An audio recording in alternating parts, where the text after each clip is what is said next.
Okay, we're getting started now. And today we're talking about this is a workshop, you guys. It's just a special 2-hour workshop, which is a little bit different than a class and a little bit different than a webinar, although they tend to blur together with me anyway. But we're working on psychic skills and energy healing in shamanism. So the difference between a webinar and a workshop to me is a webinar, I was like last week, I was presenting you guys with a lot of information. Whereas a workshop, there is information and there's a bit more interaction with that information. So I wanted to make sure you guys um, understood that, like with my teaching style when it comes to this stuff, as you guys who participated in Spirit Camp have probably figured out, is there's a lot of interacting with the information. It's not just about getting the information, it's about what you do with it and interacting with it while you're learning so that you have a different kind of understanding than just information stored away, collected, hoarded, put off on a shelf, and where we feel kind of smarter, but we don't really know what to do with it. So I want to make sure that you guys walk away with at least one new skill, although it may not be a new skill for some of you. But I want to make sure that you have at least one new skill in energy healing today when you leave. I know we did do a lot of work on our psychic senses in Spirit Camp. So this is kind of a bonus of like, what can you do with energy healing? And we did talk about energy healing a bit at the end. I had a bonus video. If you haven't watched that bonus video yet, I highly recommend it because I'm going to be going over different points today, although they all kind of work together and bleed together. But in that one, I went over some of the technical aspects of what's in energy healing. And today I'm going to talk more about how energy healing and psychic skills work together and do some hands-on work with it. So, so the two together will give you an even better picture. So let's get started. All right. So introduction. Who am I? I'm going to do this again in case people didn't know me before, and this is your first time really interacting with me much. But this class is Psychic Skills and Energy Healing in Shamanism, this workshop. But who am I and why am I teaching this? I am Paula Santra, otherwise known as Healer Paula. I use that name a lot, and I'm a shamanic healer and spiritual teacher. So, and those of you who are in the webinar, you'll notice these bullet points are different, and that's because I'm teaching this class for a different reason than I taught the last one. So these topics are kind of paramount to me. Psychic development, energy healing has been a huge, huge, huge paramount topic to me throughout my journey from the very beginning. As soon as I understood that this was a thing, I was like, I want that. I want to have psychic abilities. I want to have energy healing. I want to have that magical type phenomenon. I want to do that. That was so strong a drive in me. And so much of me was just set on this idea that I didn't know how to get it. I was searching everywhere, trying to understand. And it wasn't until, of course, as you guys know, that I found some training, some teachers, and then settled with my shaman teacher that I really started delving in and understanding a lot more. But just that strong desire to understand had opened the door for me to start experiencing phenomenon. But I didn't know that I was experiencing phenomenon, and I organized it differently. So all this time I was trying to grow and grow and grow my psychic senses, they were actually growing and growing and growing and very turned on. But what I was experiencing, I organized as something else entirely, and I kept seeking for the psychic experiences, kept seeking for like my psychic abilities, meanwhile having psychic experiences that I was not organizing in my world as psychic experiences. So I just kept trying. And so, I'm like, I'm really passionate about finding those of you who are struggling with something similar, like I can't sense things, but I know I'm super drawn to this world. Maybe you even get into that state where you sometimes get jealous of others, or you think you can't do it. Any of those things, I'm like, no, I understand that pain, and we can help you find your senses. They're there. Okay. And so are the other abilities. If you are drawn to this work, if you are super desiring it, it's probably meant for you. So get out of your head, get out of the thought that it's not. You're here for a reason. Okay. So even if you think you can't do it, even if you think you're not special enough, or you wonder, am I supposed to be doing this work? If you're here and if you feel those things, most likely that is a clue from yourself to yourself that yes, you are supposed to be doing this work. Does everyone do this work? No. Can everyone do this work? Yes. Okay. But just like anyone can learn to play the piano, not everyone's willing to dedicate the time to learn, to get through all the skill sets it takes to actually master it, right? So also I was really super interested in fully loving myself and being able to like get all the answers within. That was a big thing. That was a big thing I was learning about back then. And so like I came across a lot of the new age information online and their, you know, meditation stuff and all this stuff said, you got to get your answers with them. And I said, I want that. That sounds amazing. I'm no longer trapped of trying to like find information outside. I can get anything I want to know. I want to know what that feels like. Right. So that was like part of why I was super passionate about this concept of psychic skills and energy healing, because I just knew it all seemed to fit together somehow. Everyone seemed to have that. And of course, not me, but everyone else seemed to have that. And I just wanted it so bad. And also that desire to heal the world and end suffering, because that was my main thing when it all started. Before I sensed anything, I had learned about energy healing, and I had come across it and I was like, oh my God, that's a real thing. If I could do that, I'd heal the whole world. Like, nobody would have to suffer anymore. That's amazing. I want to learn that. And of course, after that internal decision, all the senses started coming on, all the stuff started happening. And I didn't know at the time that my decision had a lot to do with that, right? So if you guys can relate to any of those, then I'm glad that you found your way to me, because there is hope. You can have what you want. Okay. And if you can't relate to that because you're like, I already know, I've already like figured that out, and I'm here because I'm ready to learn and grow and whatnot, then hopefully this information is still really, really useful for you.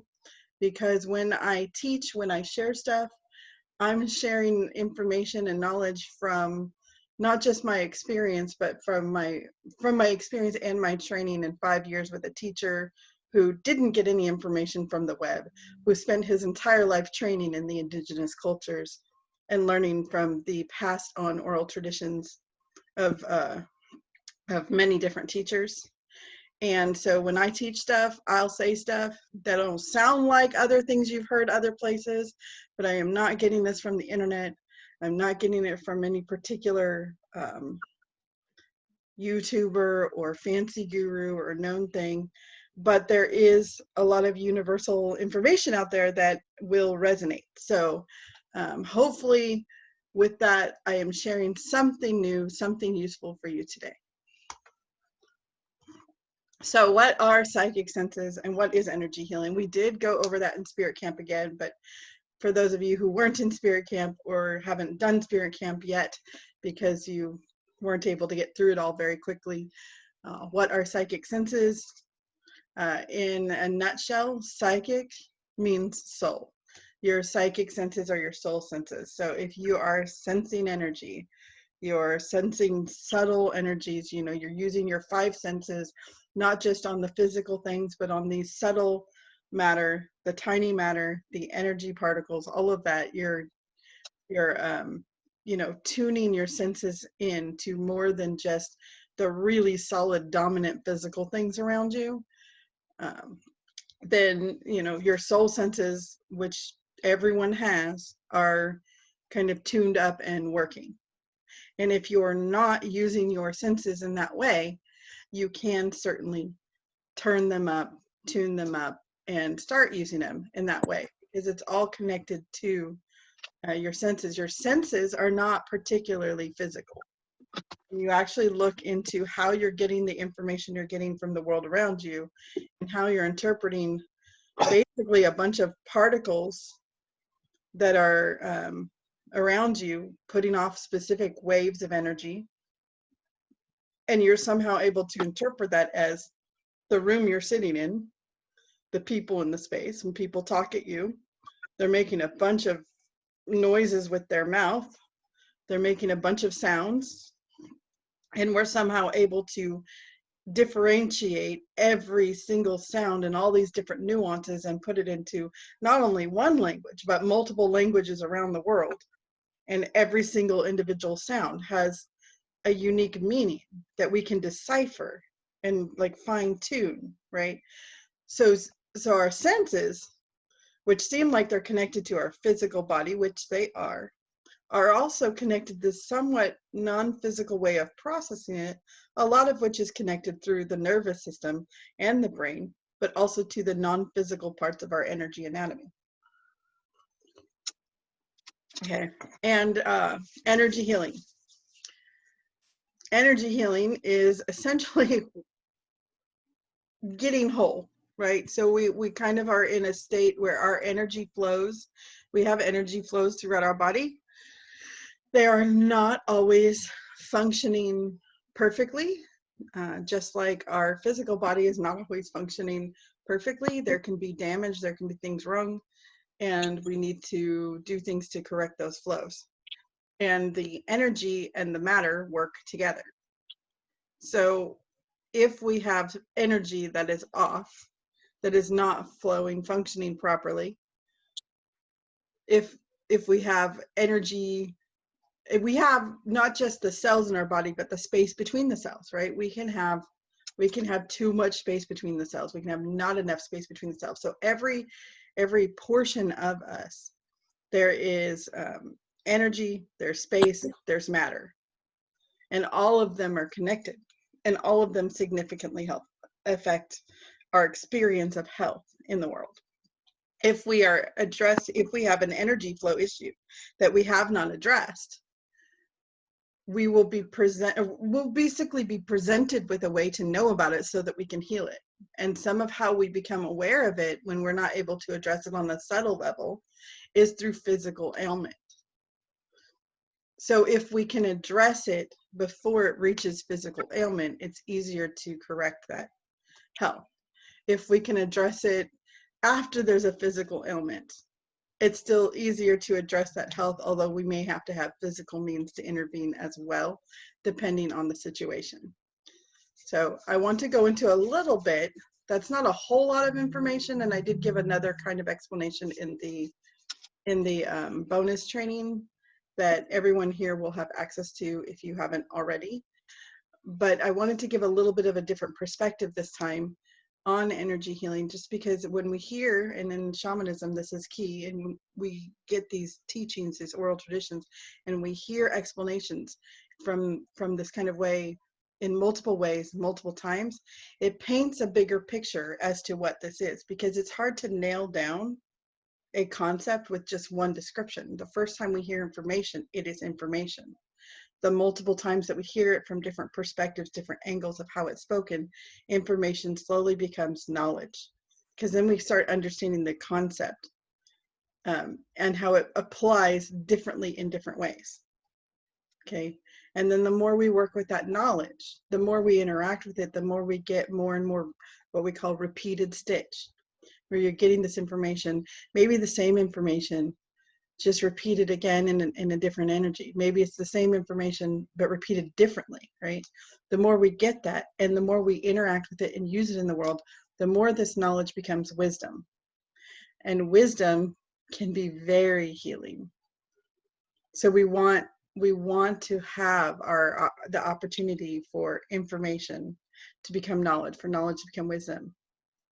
So we want these experiences with these things where we don't nail down the definition one time and never let it change, never let it grow. We want to be able to have an ongoing relationship with understanding a concept. When it gets from information to knowledge to wisdom, it gets beyond words. So there isn't a single way to teach it anymore. but you can apply it to almost at that point when you get to wisdom, when you've actually gotten to mastery of that information, you get to wisdom, you can apply it to any context and it still holds true. Whereas when we're disseminating it as information, it's very specific to a context. Knowledge, we usually have a good base of context with which we can apply it, and we can start to experiment with applying it to other contexts. So it's this gradual shift. And when we get to that point of wisdom, it can be very healing, because oftentimes the energy in our body, the cells, all of the things that are struggling, what they're missing is the wisdom. They've lost their wisdom. They're missing the wisdom of how to function. So we want to be able to get that wisdom back to them.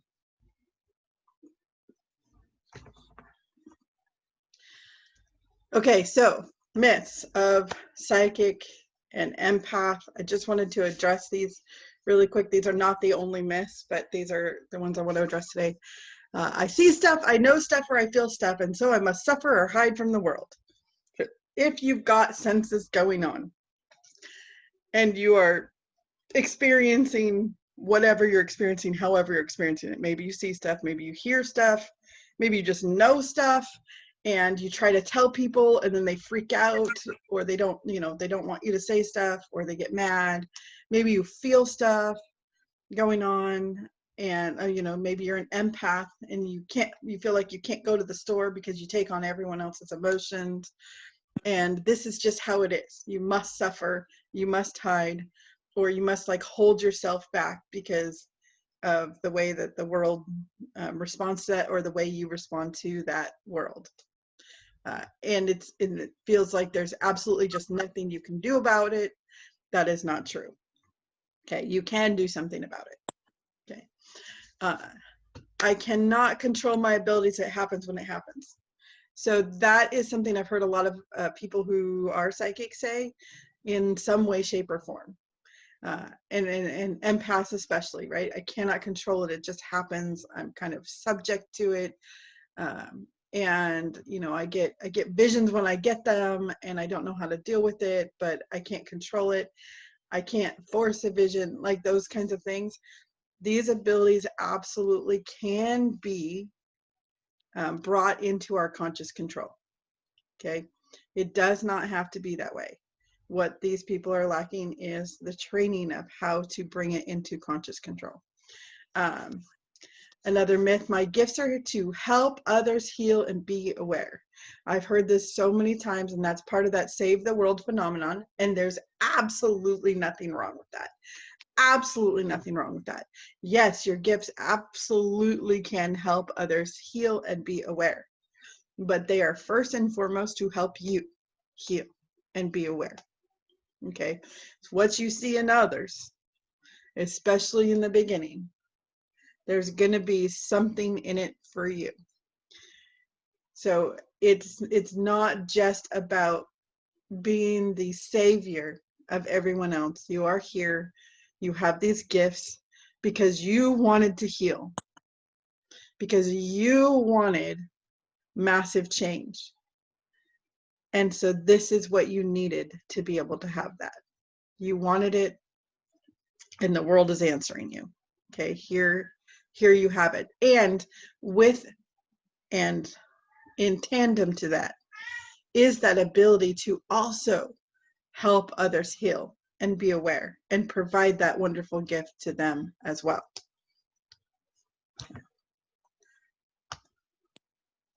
The myths of energy healers.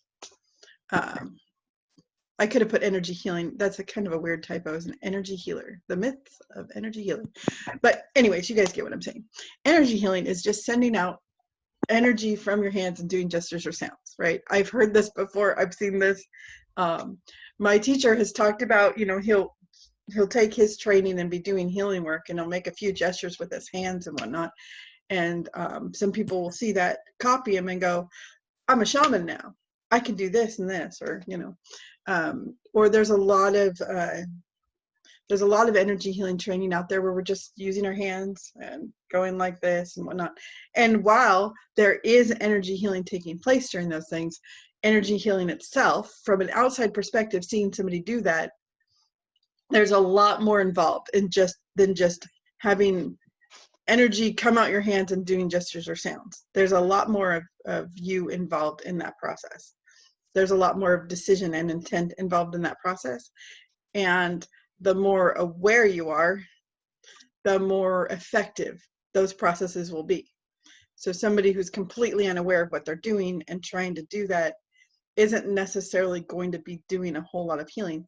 Although there are people who have a lot of momentum for it, and their personality may not be aware, but on a soul level, their soul's like, trying to do it everywhere. And they're like, my hands keep kicking on and I don't know what's happening, right? And if that's you, that's okay. I'm not saying you can't do healing. What I'm saying is you probably need conscious control of that healing so that you can learn and understand and be able to do more with it. And if you're somebody who's, just saw other people do it and are just trying to do the same thing, congratulations, you have a strong desire to do it. You're probably doing it, and now you can learn how to control consciously and get better and better at it so that it's actually doing more and more. Okay, all healers are equal. All the abilities are the same. Within the context of my training, this is not true. Okay, I've heard this. I've heard everyone can do energy healing. All you have to do is turn on your hands and imagine it, and boom. You don't need training. You don't need experience. All healers are equal. I hear that a lot. This kind of wounded perspective of, I don't want to be thought of as small. But this is not about a hierarchy. This is not about my power is more better than your power or anything weird like that. The more we do our healing, the more we go into our self-healing and do the healing work, the more abilities we get, the more power we get. Okay, and the more in shamanism and in the tradition I've been taught in, we have something called soul standing. We build our soul standing, and it's not just about how deep we go, but the relationships that we form, right? So if I am somebody, if we look at just like the physical world for a minute, if I am somebody who has no friends and no interest in forming relationships with people, and I have no money, and I decide that tomorrow I want to build an empire, it's going to be more challenging for me to go about doing that without my resources, right? Without any resources. I'm going to have to go start building relationships, because I cannot build an empire with no resources of relationships, no resources, financial resources, whatever the resources needed. It could be lots of different, but essentially relationships. I would not be able to go build that empire tomorrow. I could work towards it. I can move towards it. But most people, when I walk up to them and say, hey, I'm ready to build an empire, will you help me? They're gonna be like, who are you? Why do I need to stop everything and help you, right? So somebody who has spent a long time cultivating relationships or building relationships might have an ability to cultivate that.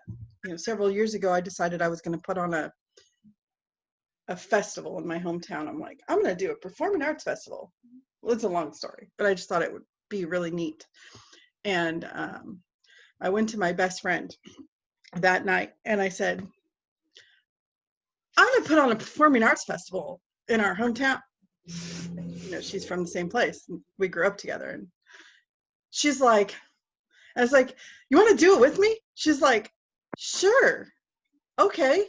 Because I'm always bringing her crazy stuff and she's always on board. I've built the relationship enough that there's this trust that no matter how much of a crazy idea I have, she's like, let's do it. Let's try it, right? There's a buildup of a rapport. So when we're working with energy in the soul world, there is a relationship building with the energy healing itself. There is a relationship building with the skill sets themselves. Just like when you're learning how to drive a car, you have to spend a lot of time and energy and effort remembering how to, I've got to first turn the key I've got to like check all the gadgets and gizmos and all that. I don't know if everyone here drives a car, but I think most people do. You've got to like position the mirror. There's all these factors that go in, and then the more you drive a car and the more you drive a car, the more none of that really matters so much, because you kind of just know how to get it all done and you're not thinking about it, right? Your resource, your energetic resource is freed up to then do even more during that time period, because you can be doing that and then thinking about what you're making for dinner later also, right? So the more we have done and worked through stuff and practiced stuff, the quicker and easier it becomes, the more resources available. So in my original example, it was relationships and finances.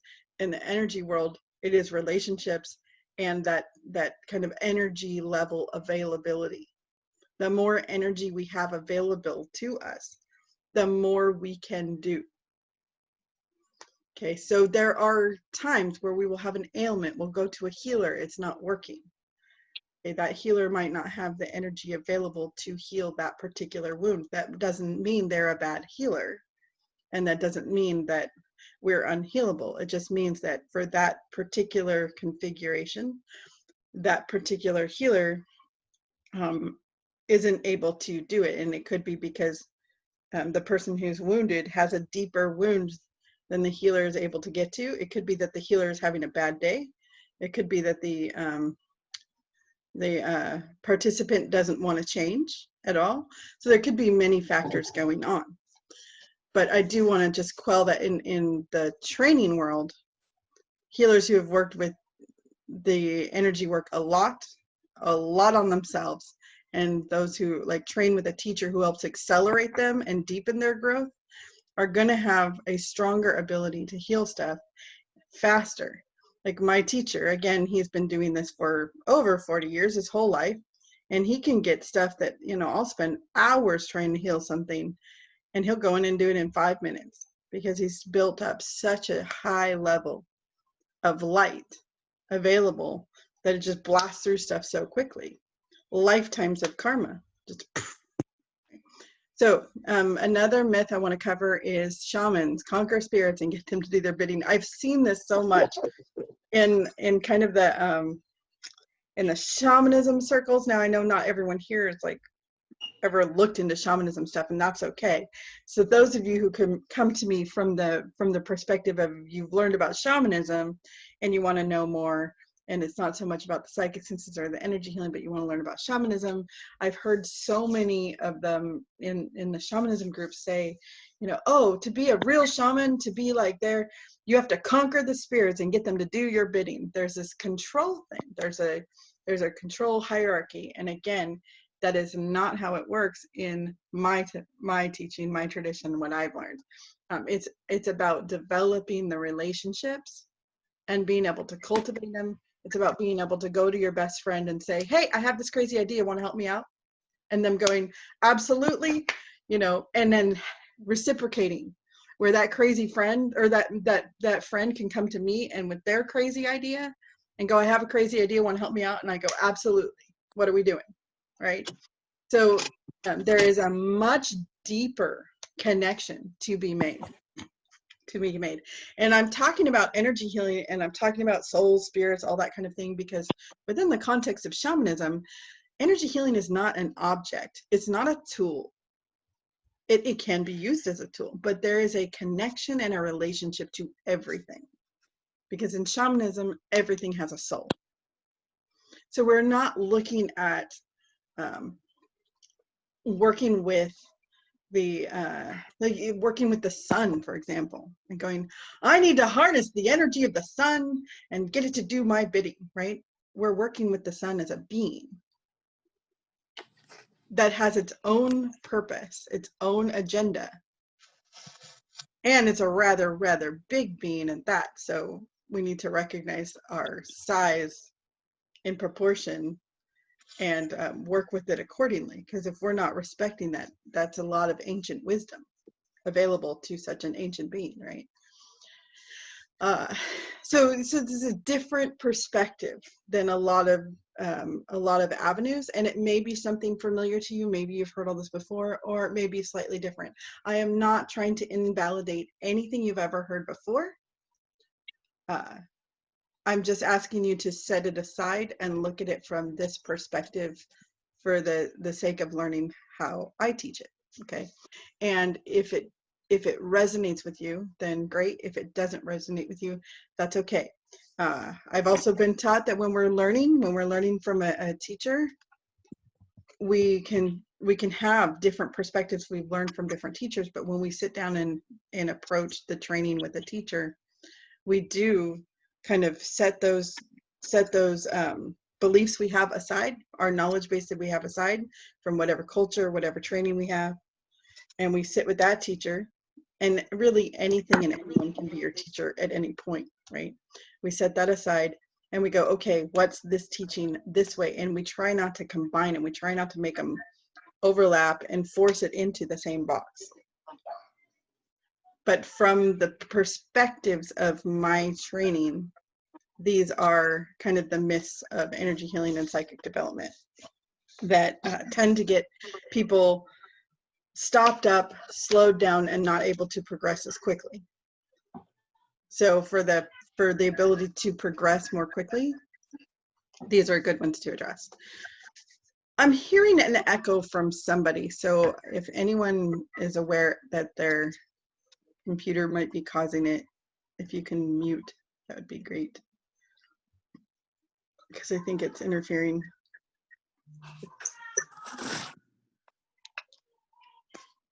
I think it's an iPhone. Okay. Susan, are you able to mute? Yeah, I'm gonna, that's what I was just looking at right now. There's a button in the lower corner on your phone next to where it turns on and off. Thank you. I appreciate it. Okay. Here we go. So why am I talking about senses and energy healing together, right? Psychics, you want to be psychic, you're here. You want to be an energy healer, you're here. Maybe you want both, you're here. But why talk about them, not do two separate classes? You know, why is that? Because awareness without healing is painful, and we cannot heal what we cannot see. They absolutely go hand in hand. These senses and abilities aren't necessarily used in isolation in the reality of things. So if you are psychically aware, or just, we'll use the word aware, right? We're developing our awareness. You know, we've heard we want to learn how to like know things and go within and develop our awareness and be one of those woke people. Be aware, be woke, all of that, right? But we start to go in and we start to really learn. We start to find out the depths of us. And there's painful stuff in there. And if we don't have the ability to do anything about it, if we're stuck in victim mode, if we're stuck in like this, I see this and I cannot change it, it's just permanent, it's just what it is, we don't have any healing tools, then we just grow our awareness and we start to grow this negative perspective of ourselves even darker and deeper because there's no healing available to that. So awareness without the ability to change it can be painful. You know, maybe you're a psychic who's able to see events unfolding, and you see events unfolding, but you have no idea how to change those events. And so you feel like you're just stuck seeing all these things happening, but you have no way to actually make a difference with it, right? So we want to be able to figure out how to take these awareness gifts and use them to create the changes that we're seeking, right? Because healing is about change. Healing is about becoming whole and fixing the broken parts, but it's about change because we need change. If we're in a state of unwholeness, if we're in a state of brokenness, change has to happen for wholeness to happen, right? It cannot not happen. So the other side to that is, you know, learning energy healing. Oh my gosh, I want to be a healer. That sounds good, right? But psychic word has a lot of negative connotation. So like, I wasn't interested in that. I just want to learn how to be energy healer, right? Well, you cannot heal what you cannot see. Awareness is needed. And psychic really just means soul. So it's your soul senses. So you can kind of let go of that idea of the the TV psychic and all that. Now, I know that there's the word psychic and then there's medium, and those can be kind of confusing. In the shamanism world, I'll give you this tidbit, it's not on the slides. In the shamanism world, at least in my training, the word psychic or the refers to like the sensing part is separate from the mediumship. And the psychic sensing is being able to kind of sense and detect energy, whereas mediumship is the ability to communicate and interact with beings.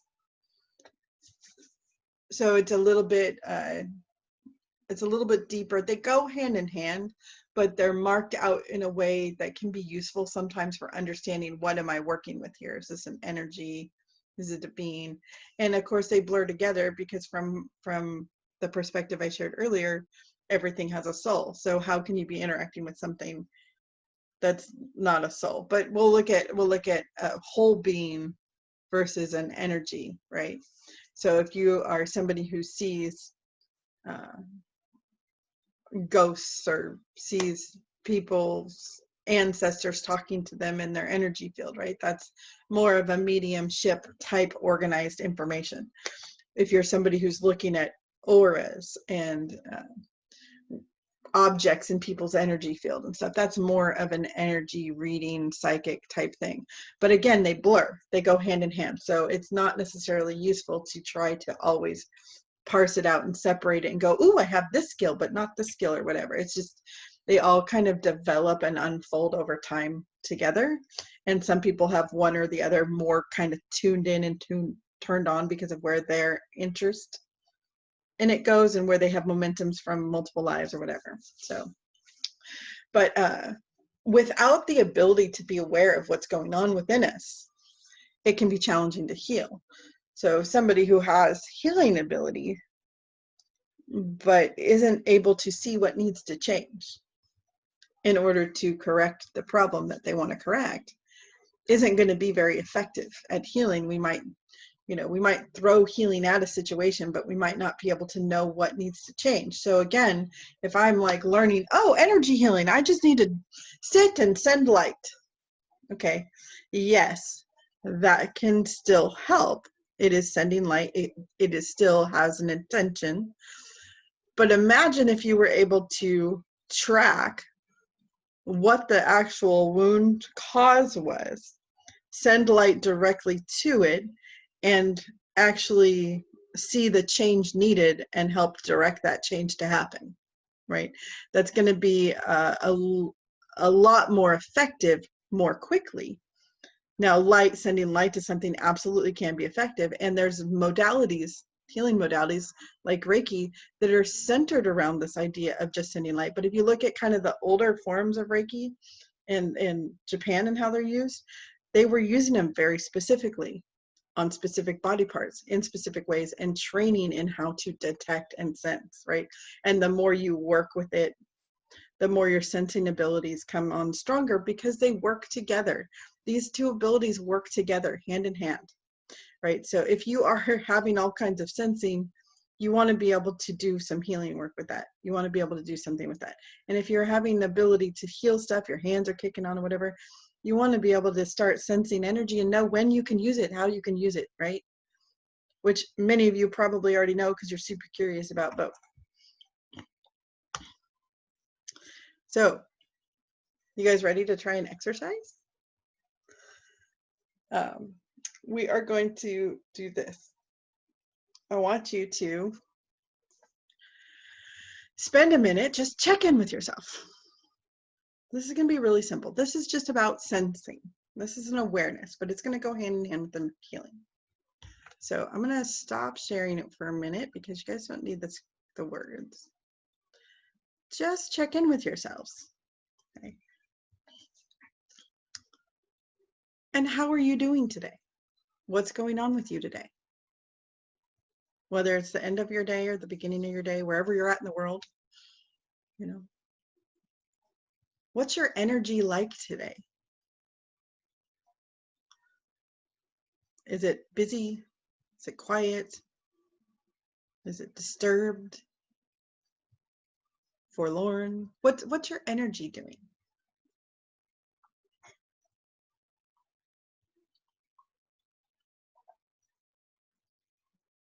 Is it all over the place, scattered?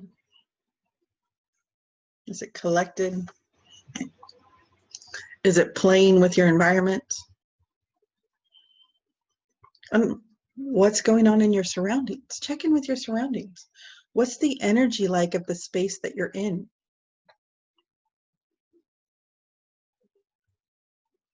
What does that seem like?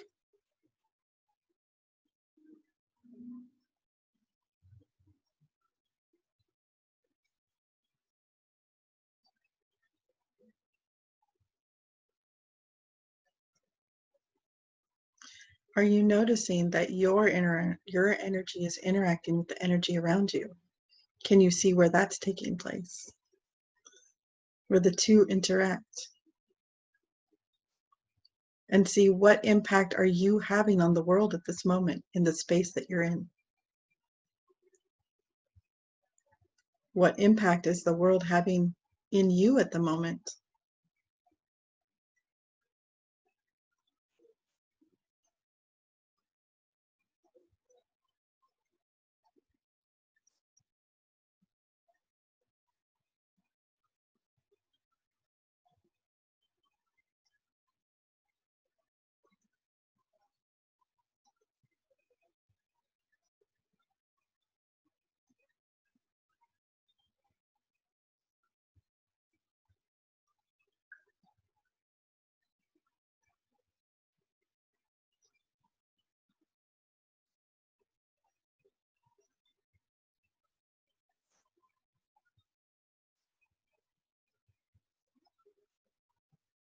What are you guys noticing? Would anyone like to share? Jump on in.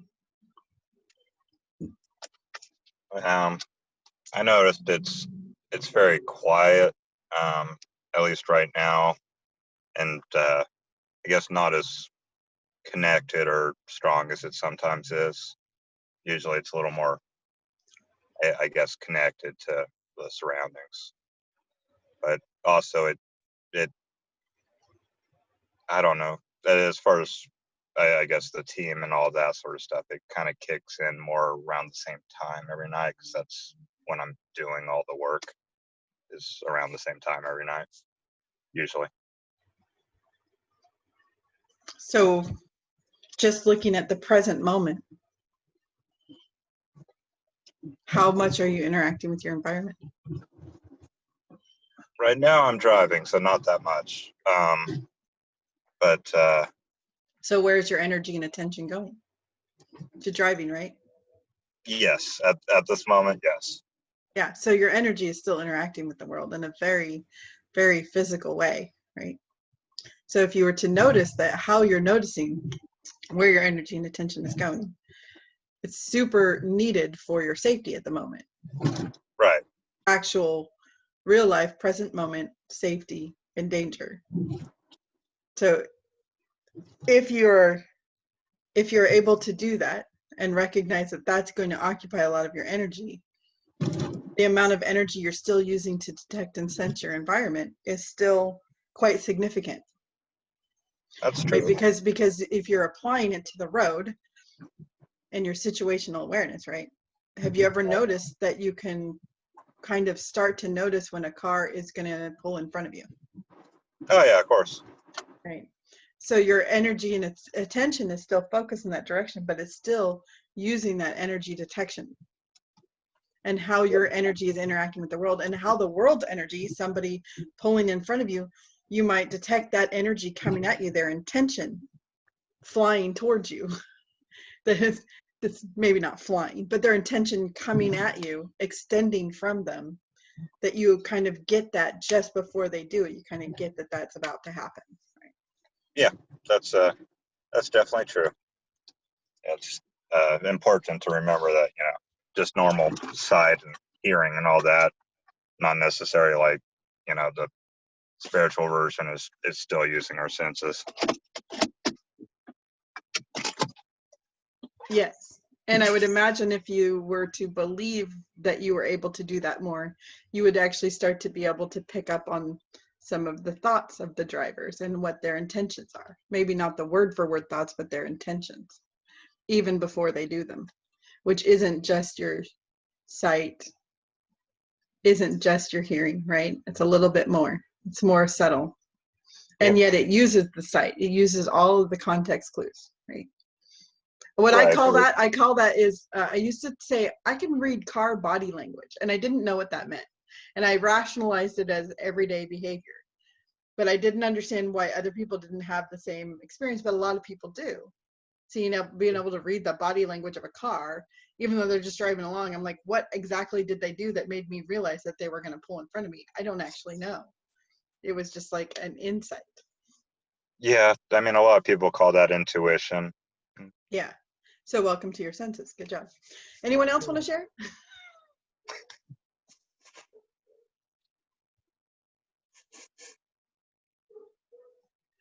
Oh, come on. I know we have some volunteers. Hey, Well, All right.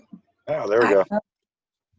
I will, only because you're talking about this, and this is related to my question. I have had a terrible headache since going over one of the classes since last night.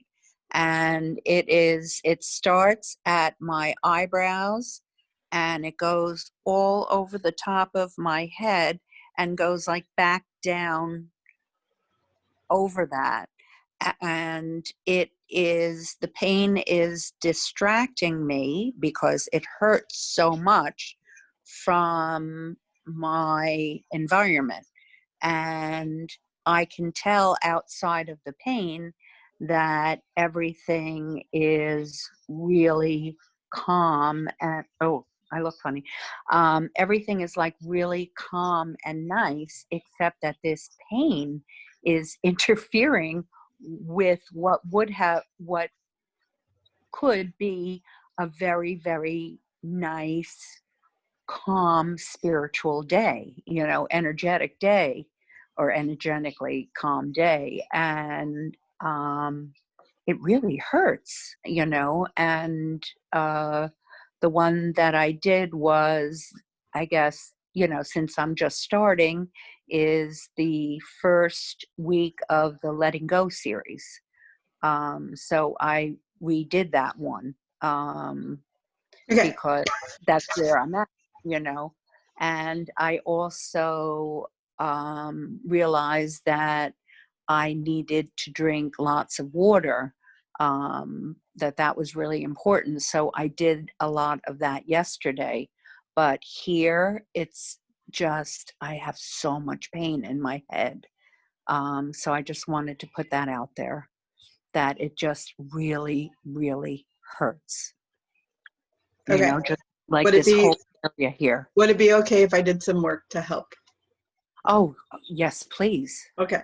There is some interference. There's a lot of stuff with the letting go that it's like fighting back because it doesn't want you to let go. Oh, So, okay. so Yes. I'm going to use my soul standing to have a talk with this stuff. Thank you. And maybe we'll check in at the end of class, see if it's any better. Okay. Okay. Thank you. Okay. Stefan, you wanted to share? yeah, I just wanted to say what I experienced was like the room was a blue sea-like energy that was hovering in it all over the room, and my energy was not really interacting that much, but my energy was more in itself, and like not really boiling, but yeah, turning around in my energy field, up and down, up and down, up and down, like this. So that was my experience. Awesome.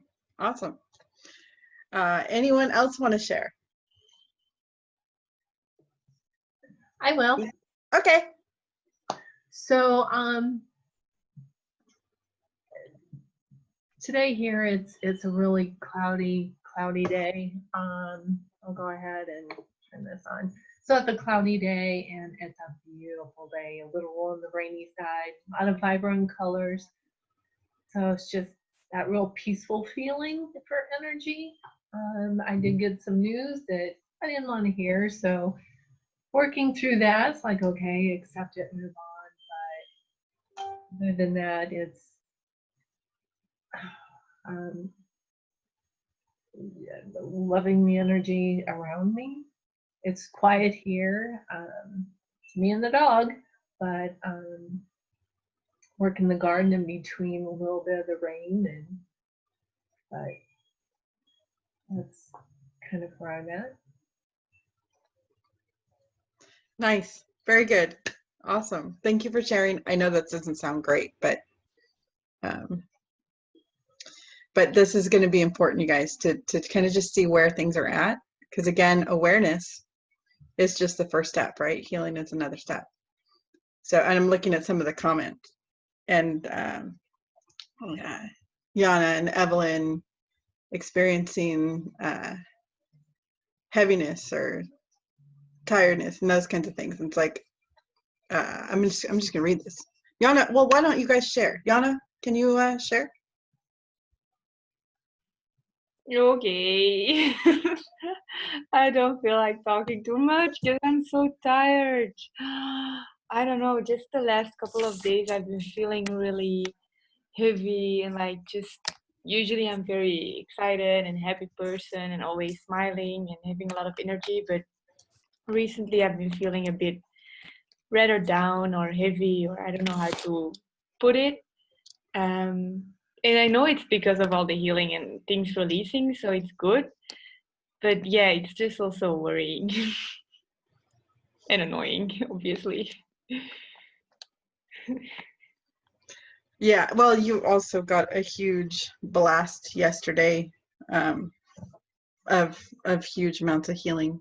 So when we have a lot of change with energy healing, when we go through a lot of change, there is a recovery period sometimes where that change integrates and all of the stuff that was blocking that change kind of comes up, and we'll experience it kind of way more rapidly than if we were trying to go through this change through normal, everyday, what I would call muggle means. You know, our change and growth happens regardless. We all heal, but this is kind of the energy healing work that we do speeds these things along.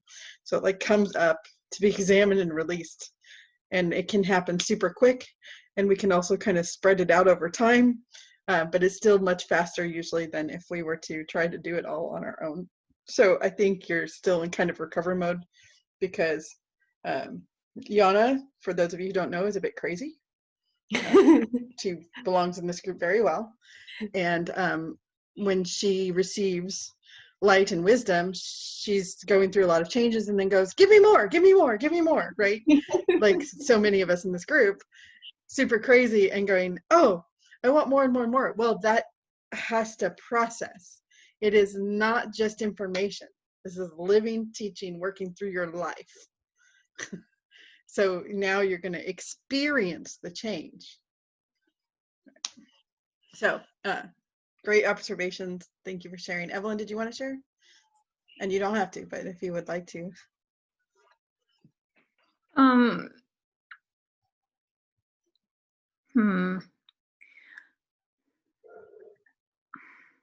I guess I was mostly disappointed with myself today because I felt like I was on the right track. I was going running every other day.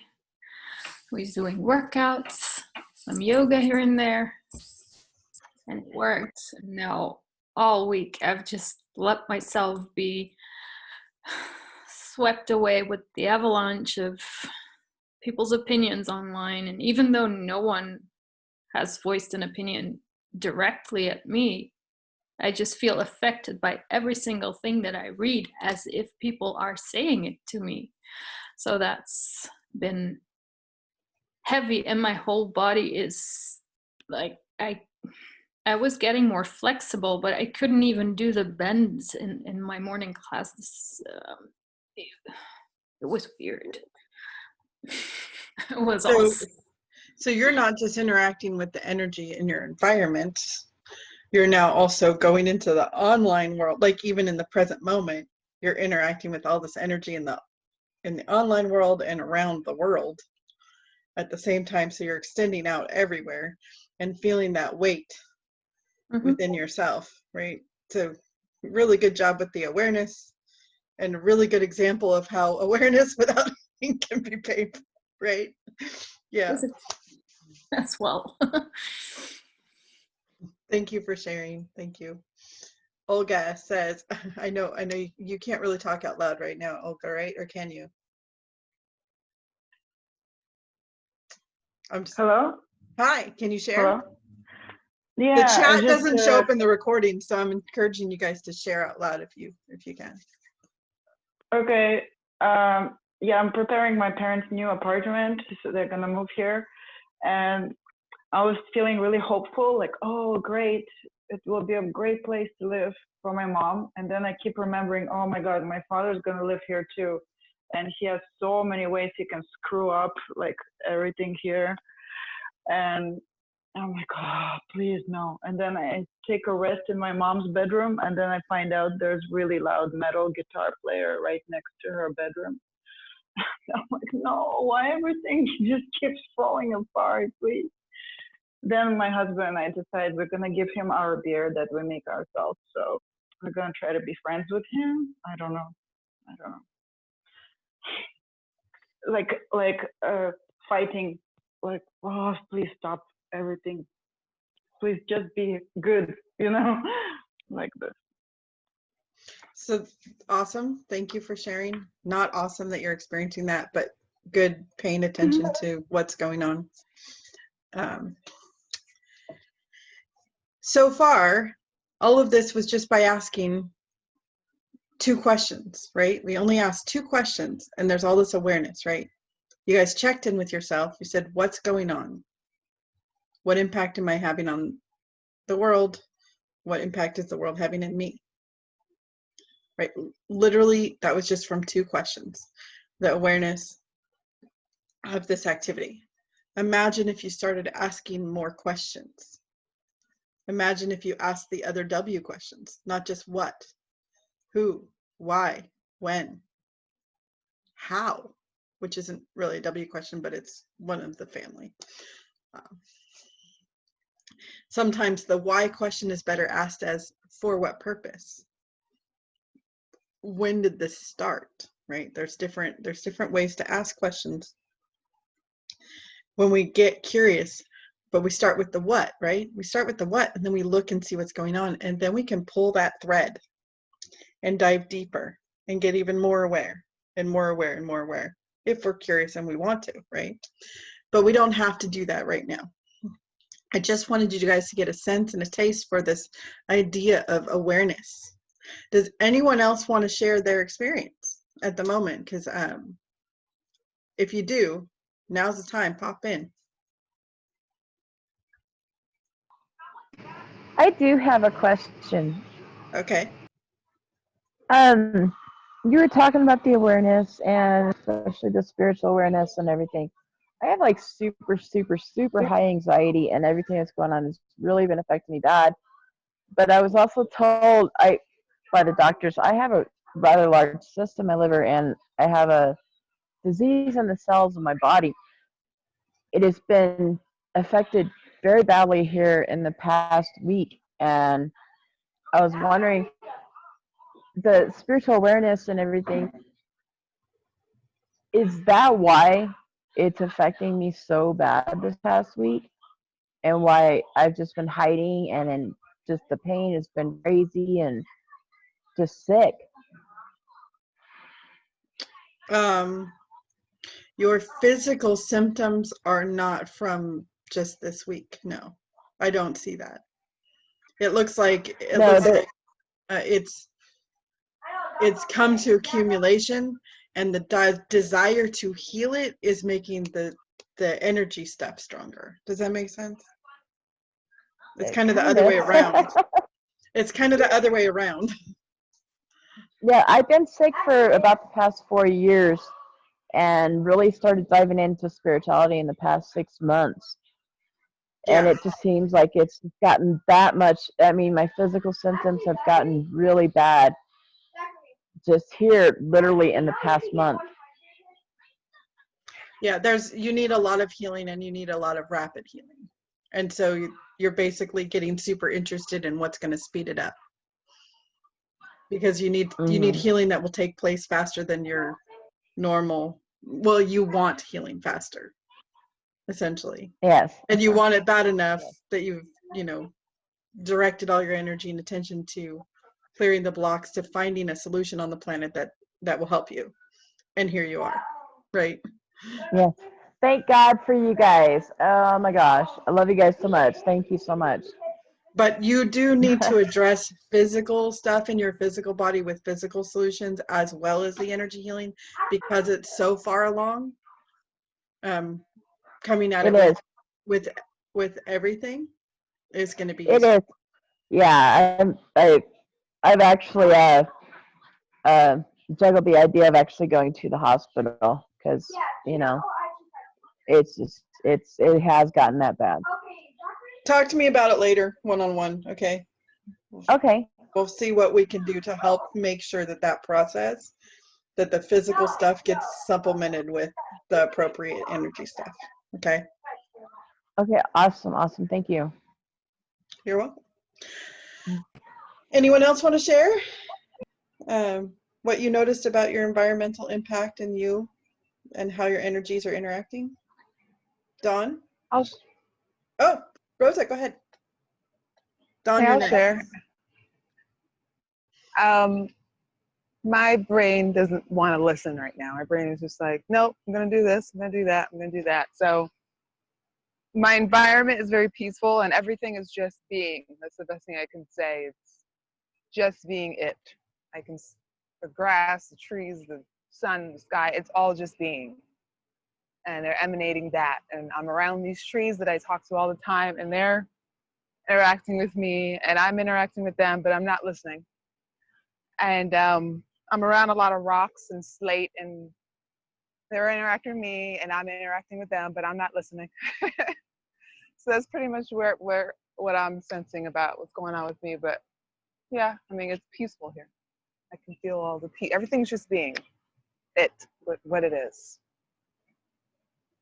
Great observation. Being able to be aware that you're not listening is super great. It's super great. And recognize that when you paid attention, that's a form of listening. You directed your attention, your awareness, and your senses at seeing, feeling, all of that, right? So even though it's not auditory listening, it's still listening. And it's, then you're like, okay, and no. And that's okay. That's okay. Dawn, are you with us? Yeah, I'm here. Okay, I want to hear your report. Yes.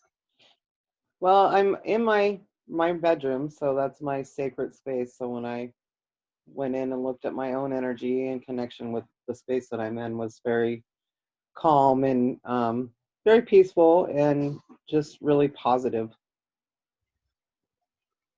Awesome. Do you feel like you had some success with that? Yeah, definitely. It was good. Nice. Good. To go in and ask myself that, he said, just to become aware of it, was it was a good connection. Good. Did anyone else who might think that they don't always know that they're sensing stuff have an experience where you recognize you're actually noticing things?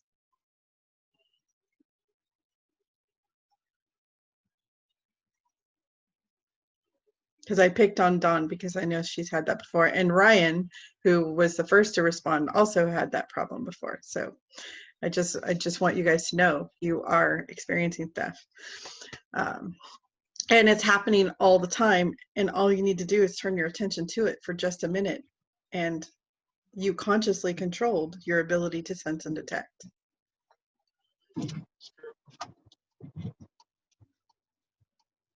Okay, So, next part of the exercise. You guys ready for this? I'm going to share my screen for a sec, but then I'm going to unshare it. So for this one, this energy healing exercise, now we're going to take our awareness and do something about it. So this hopefully is a new tool for many of you, and if not, a good revisit of an old tool. This is a kind of simple energy healing exercise, and it's an opportunity to get to form a relationship with yourself and your environment. So I want you to, within yourself, you don't need any particular story, but just generate forgiveness in yourself. And it starts with a decision. This is not about, like, you don't have to come up with a bunch of people you're supposed to forgive, or even a bunch of parts of yourself that you're supposed to forgive. But that could be helpful if that's what you need to get into it. But you can just request your energy to start in all of your inner everything, all your souls, all your cells, everything. Just ask every part of yourself to generate a field of energy of forgiveness, and to just be in that state. And then when you feel like you're able to experience that, however you're able to experience that, just allow it to build. Just allow it to build up.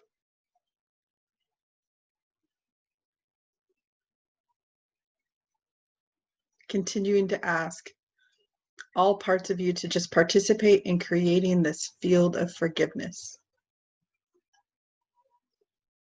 And when we ask, what is forgiveness? What is forgiving? Acceptance is forgiving.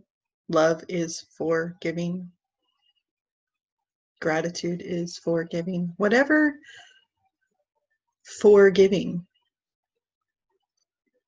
means to you, just allow that to continue to build up and build up.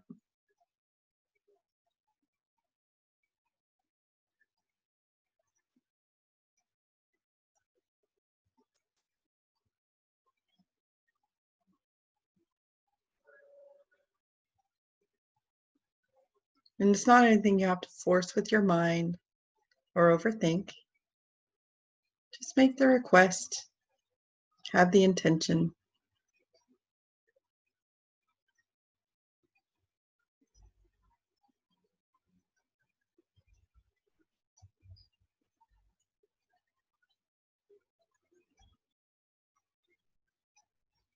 Then when you feel like it's starting to build up, ask your environment to join in with you. Ask all the souls and all the surrounding around you to just join in generating this field of forgiveness with you. Just make the request, have the intention.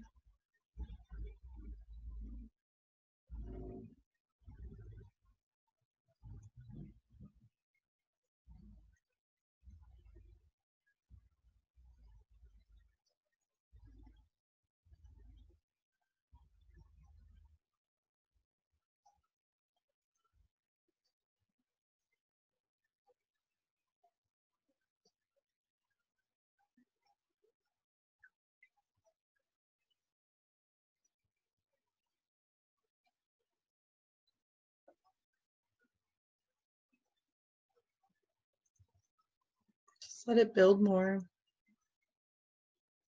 Let it flow around you and through you. Flow around the environment and through the environment.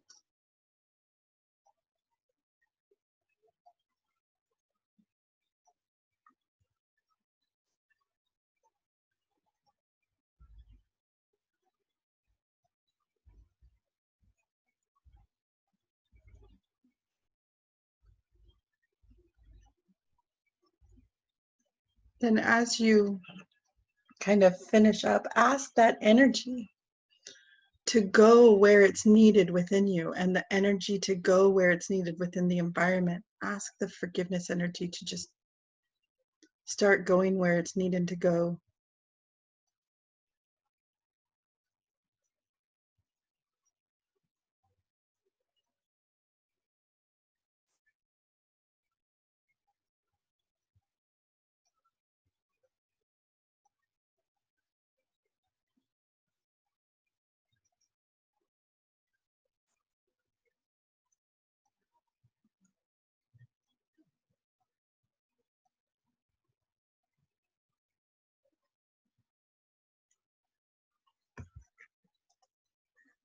What impact is this having in your in-world? What are you noticing about your world inside at the moment? And what impact is it having on the outworld? What are you noticing about the world around you at the moment?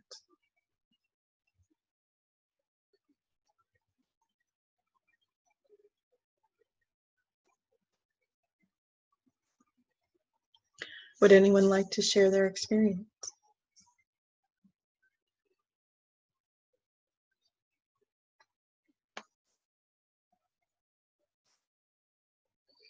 Or is everyone just enjoying the energy so much they're not ready to talk?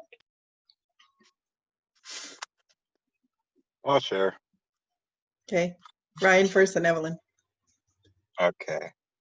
I guess I noticed a lot of good feelings. There's, sharing the energy and trying to give love to the parts of me that need it. And I guess that's kind of part of forgiveness. Yeah, I just noticed there's a lot of appreciation and love when it comes to energy exchange and everything with the environment and just cells and inner souls. So it's a grateful kind of happy deal. Awesome. Do you feel like you got healing from that? Yeah, I liked it for a lot of reasons. One's because you kind of build up the energy sometimes with like meditation or whatever you're doing, and it's kind of like, well, this feels nice, but I'd like to give it an actual purpose.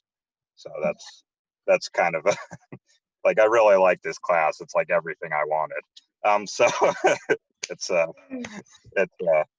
it's cool. I'll use this exercise a lot. Cool. Yay. Yeah. I'm glad that it's being useful. I'm so glad. Evelyn, how about you?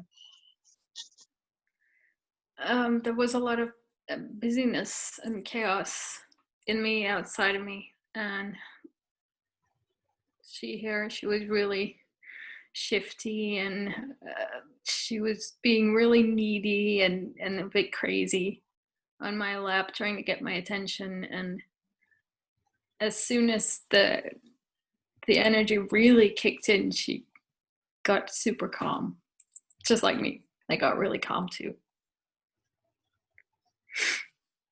Yay. Feels yeah, really peaceful. Awesome. Awesome. Anyone else want to report? I'll share. D. Hi, can you guys hear me? Barely. Hold on. Your puppy's doing better, I hope. Yeah, he was snuggled up against me and on a huge bean bag on the floor, which is pretty far from the computer. So he was cuddled up next to me, but I was feeling relaxed except for his energy because he was shaking so much in the beginning of the class. And I just started working on my breathing, hoping that he would follow through, and he did. So when we did this exercise of forgiveness, I felt like the air that I was breathing went from complicated to simple and lighter. And it was like uplifting as I was breathing in from the environment. So I really like that. Awesome. I'll echo what Ryan said. I'm like, this is something I'm going to use again. Yay. Useful tools. I love getting useful tools. Felt wonderful. Yeah. Oh, thank you for sharing. Anyone else want to share? I'll share. Rosa. Okay. Go ahead. So okay, where to start? A lot of things joined in with me when I sent it out. A lot of spirits and energy. I mean, even the sun, like it got really big, really, really fast. I felt everyone in the world feel a little bit what's the word? What's the word I want to articulate? A little bit less pressure, I guess I can say. I felt them ease up a little bit, you know. I could have sat with it a lot longer, and I felt like I could have done it for a lot longer. But I saw it go to my house, I saw it go to my neighbor's house, and then I saw it go to the whole world. And it was going to all protesters, and it just went like everywhere really fast. And I was like, whoa, what's happening? We are all doing it at the same time as a group here, and there's a lot of power. There's 16 of us here. That's, yes. Yeah, the sun joined in too, so it was sending it too. That's awesome. Yeah, it was interesting. It was interesting. I felt like forgiveness for themselves, forgiveness of others, compassion, love, non-judgment. Those were the things that I felt being sent to, I don't even know how many people, just everywhere. Do you feel a little more empowered now? I mean, it's another tool, so yeah, that's nice. Mm-hmm. You know, I feel like another tool under my belt is nice, you know? Yeah, definitely. So now I can send that way. That's nice. Thank you for sharing, Rosa. Denise, I think you had popped in, and then we'll do Dawn. And then if anyone else, let me know. I'm here. Hello. So it's a massive release. It's easier for me to forgive others than it is for me to forgive myself. So, still struggling, but yeah, work to be done. Well, good job getting started. And recognize that when you forgive others, you forgive yourself. When you forgive yourself, you forgive others. So sometimes it's easier to focus on the forgiving of somebody else to get the healing we need. And sometimes it's easier to focus on forgiving ourselves because we're not ready to forgive the other person. And so sometimes we need the healing to come from focusing on the forgiveness of the self. So if you guys are struggling with that kind of choice, just recognize, just use the one, do the one you can. Do the one you can. Because the healing takes place. And if you can do both, more power to you. Yeah, thank you. Oh, thank you for sharing. Dawn, what have you got to say?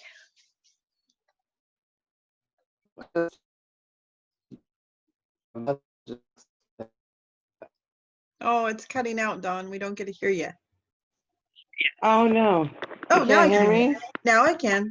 Try it again. Oh, okay. Okay. That was just lovely. Overall, just lovely. And being with that forgiveness in myself and the environment, when I asked it to go where it needed to go, to the parts of my body that it needed to go, I felt it directly go and like land in my stomach, which was very pleasant feeling.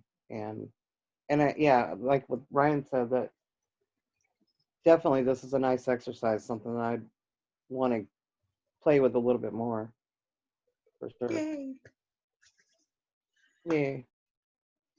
I did not know what exercise I was going to be doing in this workshop until last night. Like, I've been trying to come up with what's the what energy healing whatever would I show you guys today, and literally last night I was told forgiveness, field of energy, and I was like, oh, okay. And you know, with everything going on, I think it was just so needed because the collective energy up in the air, even if you're not involved in paying attention to what's going on in the world, the collective energy has the tensions high. We've got eclipses and full moons and craziness going on. Like, everything's happening all over the place, and we're affected by all that energy, whether we're directly involved with it or not. So it makes sense that the team last night was forgiveness, field of energy. Like, oh, that sounds perfect. So I'm glad it's super valuable to you guys. Anyone else want to share? There's some people here we haven't heard from. Merrick, I don't know you yet. I don't think I've interacted with you in Spirit Camp a little bit. Are you there? Do you want to pop in?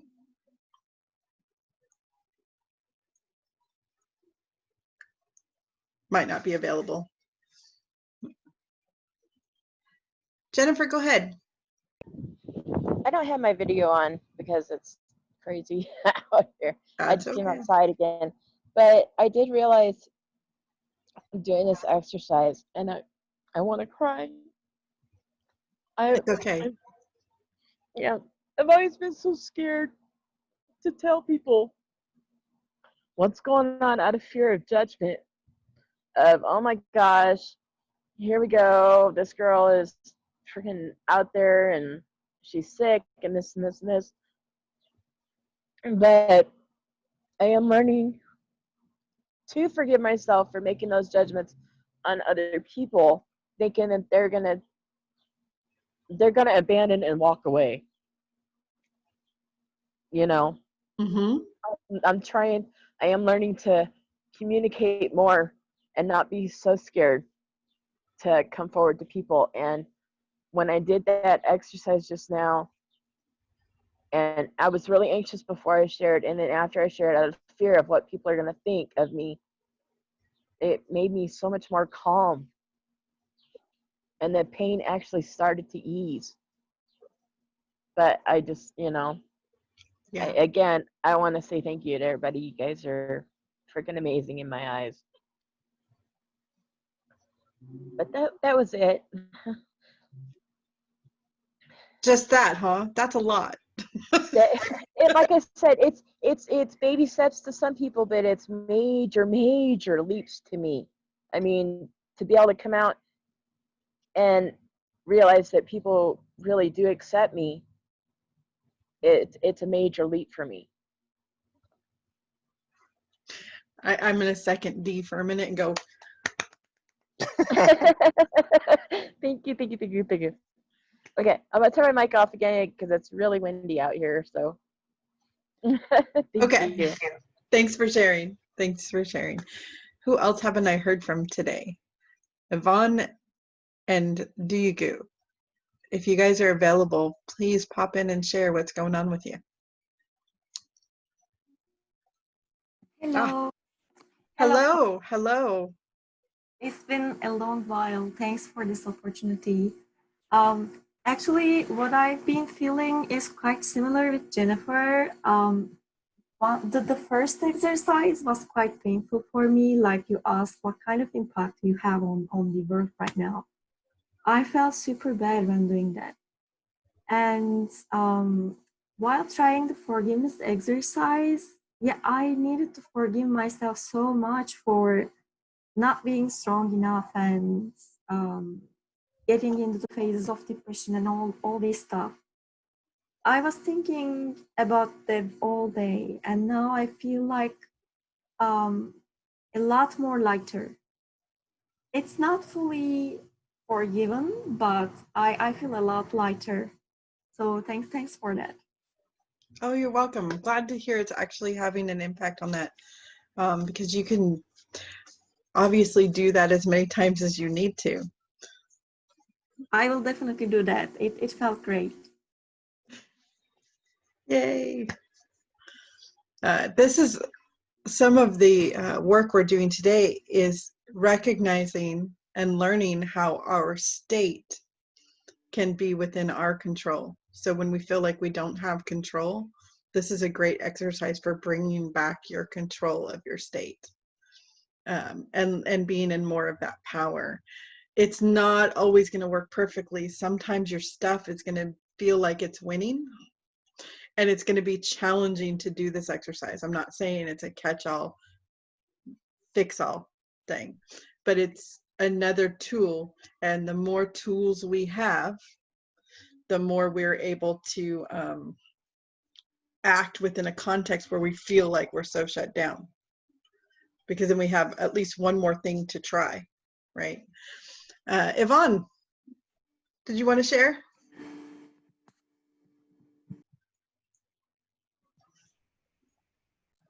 It's a lot for me, may not be much for you, but since I'm spending so much time at home and spend time outside, and there is and inside. So in terms of forgiving, I try to do that every day to make sense, not too much, but to forgive.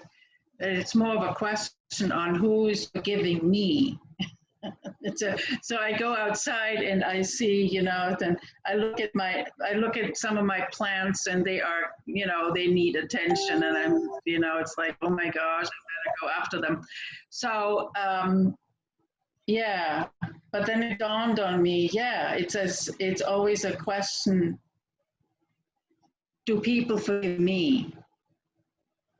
So that's kind of sitting in the back of my mind, to have not had really an opportunity to focus on, understand. Do you feel like you got a little bit more of that understanding? So that's what I need to work on. So I have to meditate on that. Were you able to experience the forgiveness of the environment you were in? Yeah, I was it's very interesting because everything that lives around me it's almost like it's giving me not messages, but it's kind of fitting into the picture where I may feel a little crowded, but I feel a little, some activity out there, not much, but there is a lot of it. And so I just started to pay attention, said, what the heck is this all about? And so I'm trying to figure it out. I'm still trying to figure it out, what that answer is.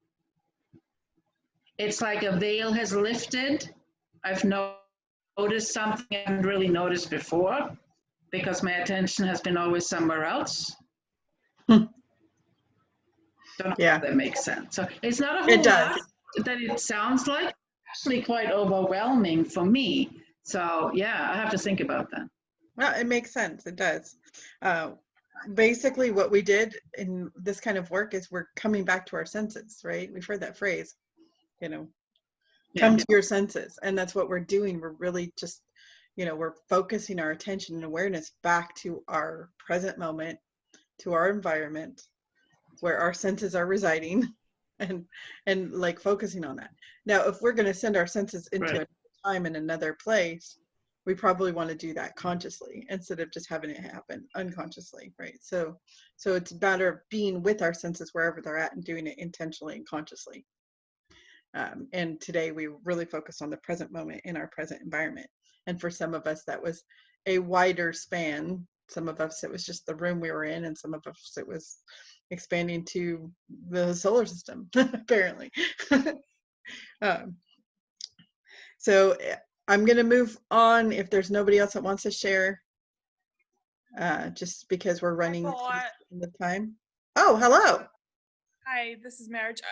I'm sorry, I don't know how to use this thing, so I was having trouble talking to you. When I did that exercise, I felt like I didn't know anything about forgiveness, to be honest. I don't know how it feels like. Mm-hmm. So I tried to feel like I was surrounded by love.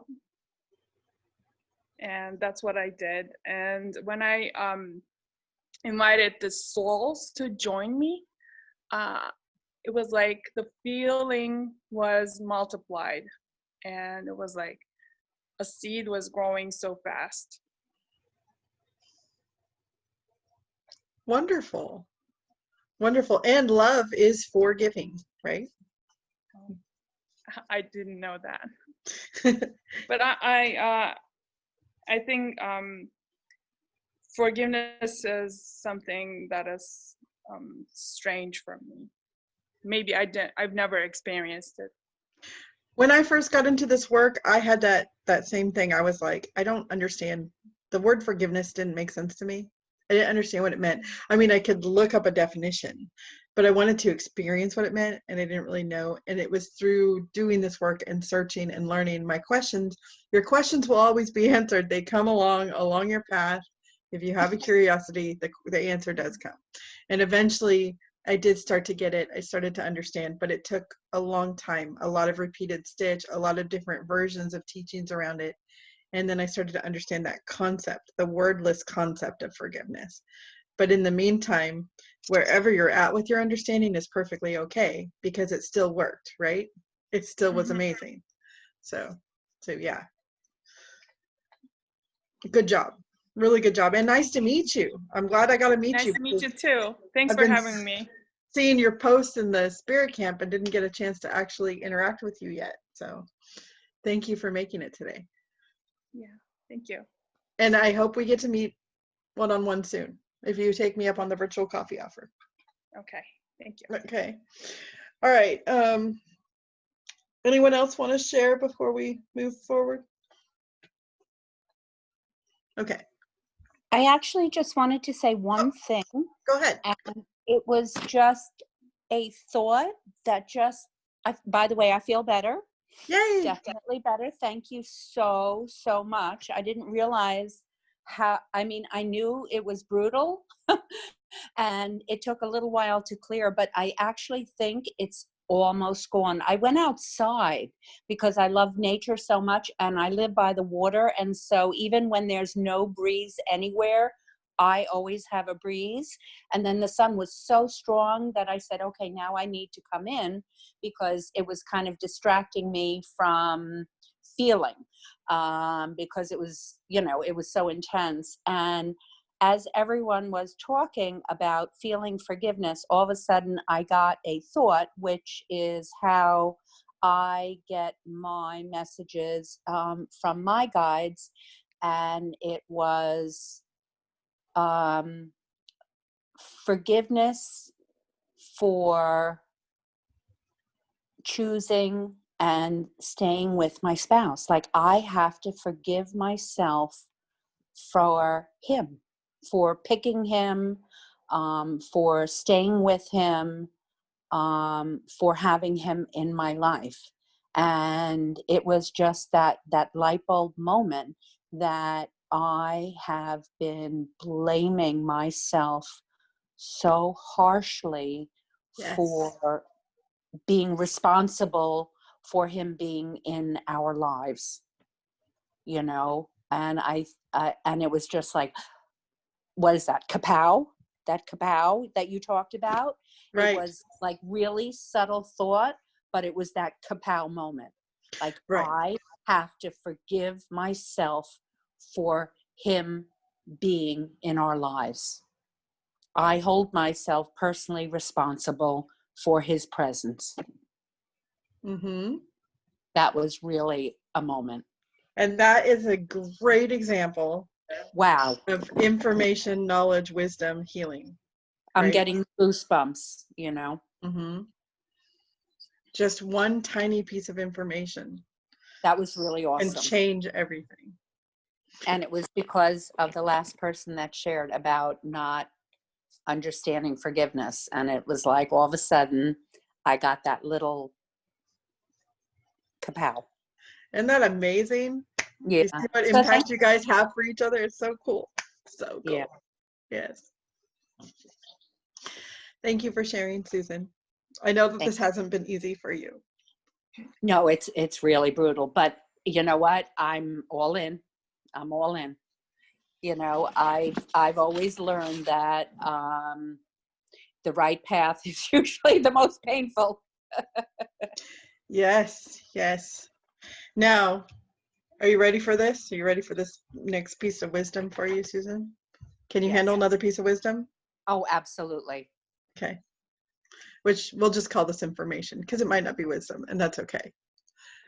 I don't know if I could claim to have wisdom on this yet, but imagine the impact of forgiving your children for choosing him. Choosing him, their father. Did they choose him? Well, you're aware that they chose you. So Yes. logic would dictate you had been curious, you'd been wondering. The answers lie without judgment. So like they lie within the space of no judgment. So if you're able to forgive your kids for the choice, then you will learn to and understand how they made it and why they made it, because you're not judging, so you're willing to hear the answer. I did not know whether they chose him or not. I knew that they chose me. Well, if you extend, we'll just go, we don't know yet. We'll just say that. Let's just Well, I'm pretend for a thinking minute. that they did now. Let's based just on what pretend you for a said. minute that we don't know that, and then go into the forgiveness of what if they did. And from there, I think you let the cat out of the bag. and from there, from that state of what if they did, Okay. and you forgive that, then from that state, more information will be available of if it's true, if it's not, what to learn. Because it's really hard to learn and get information when we're in judgment. That's why we need awareness and healing. Because if you want to be a psychic, and I'm not just talking to Susan here, I'm talking to everyone, this is a train. If you want to be psychic, it's difficult to do that with judgment, because we don't want to know stuff when we're in judgment. We don't want to hear that information. We can't get the answer because the answer is uncomfortable. So the more we're willing to heal and heal our discomforts and find comfort in it, the more we get to know about the world that we thought we couldn't know. So it's so much easier forgiving your children or other people than it is yourself. You know, and my children are the easiest of all humans to forgive. Truly. Exactly. So they're a gift for you, because when you forgive others, there's a piece of you that gets forgiven too. So if you're struggling with forgiving yourself, that can be a doorway in. Okay, I'm moving on unless anyone else pops in, because we're close to time here. And anyone else have anything? Nope. Okay. We're almost done, guys, too. I know you guys are hanging in pretty good.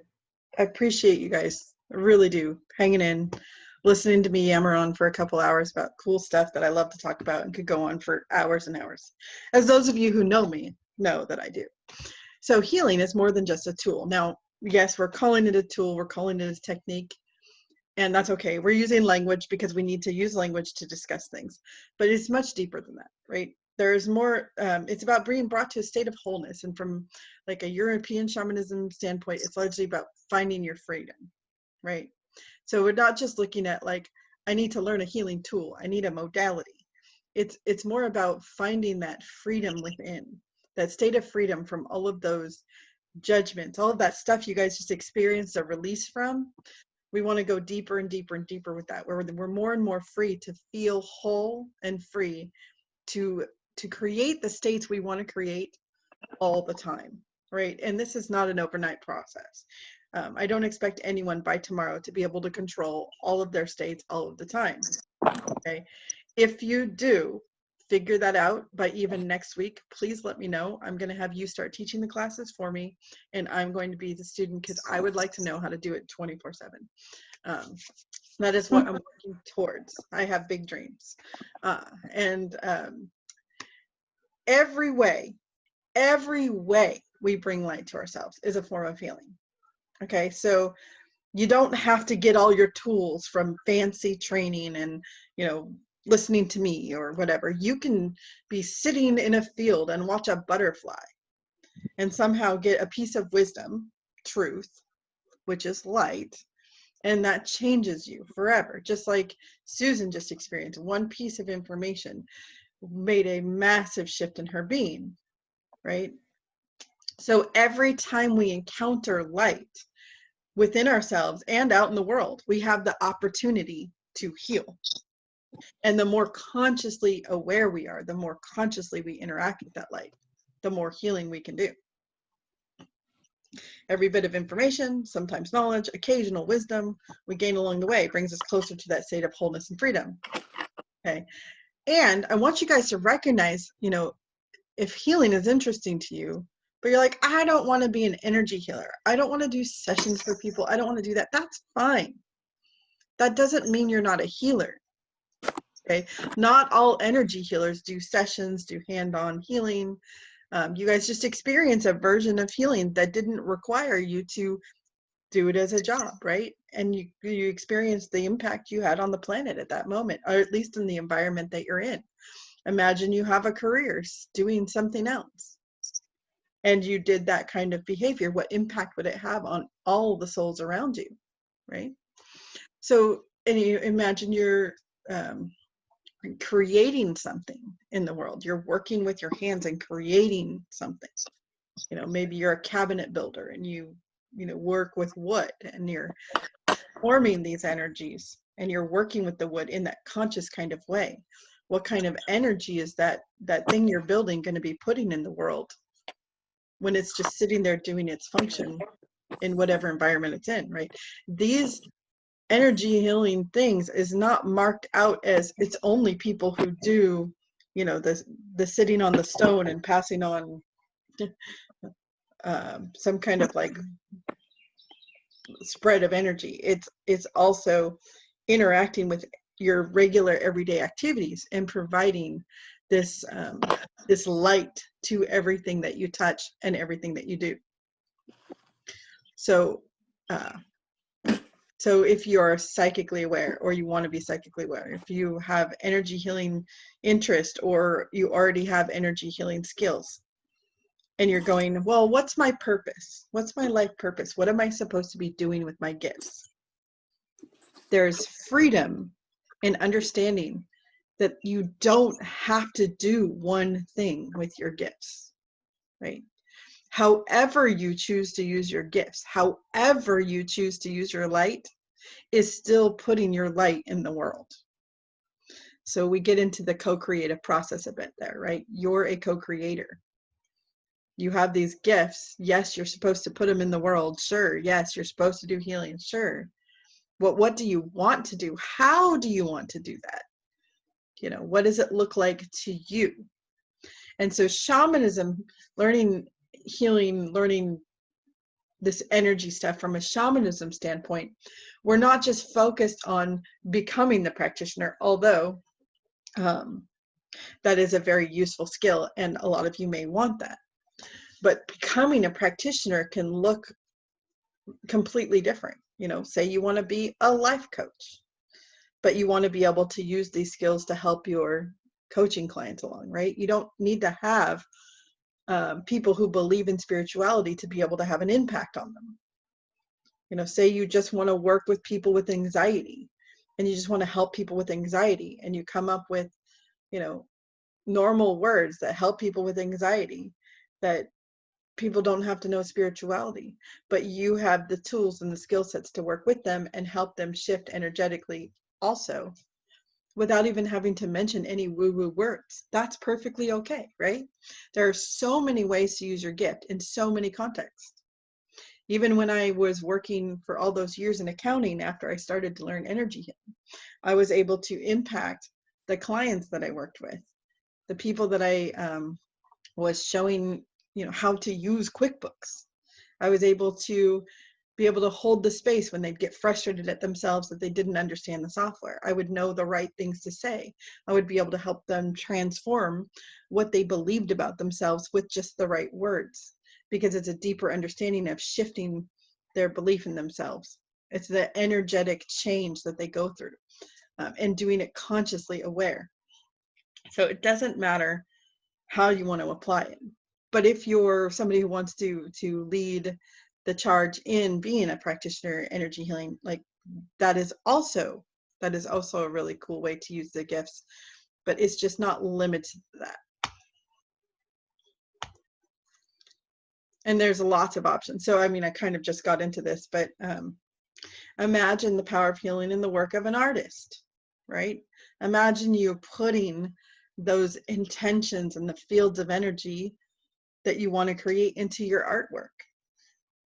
And even if you're, let's say you're in a deep state of sadness when you're creating your artwork, and that energy goes into it, but you're just holding the space for your sadness and allowing yourself to be sad while you're painting the artwork. Imagine that energy, somebody looking and experiencing and interacting, because you guys experience the interaction of your energy with everything around it.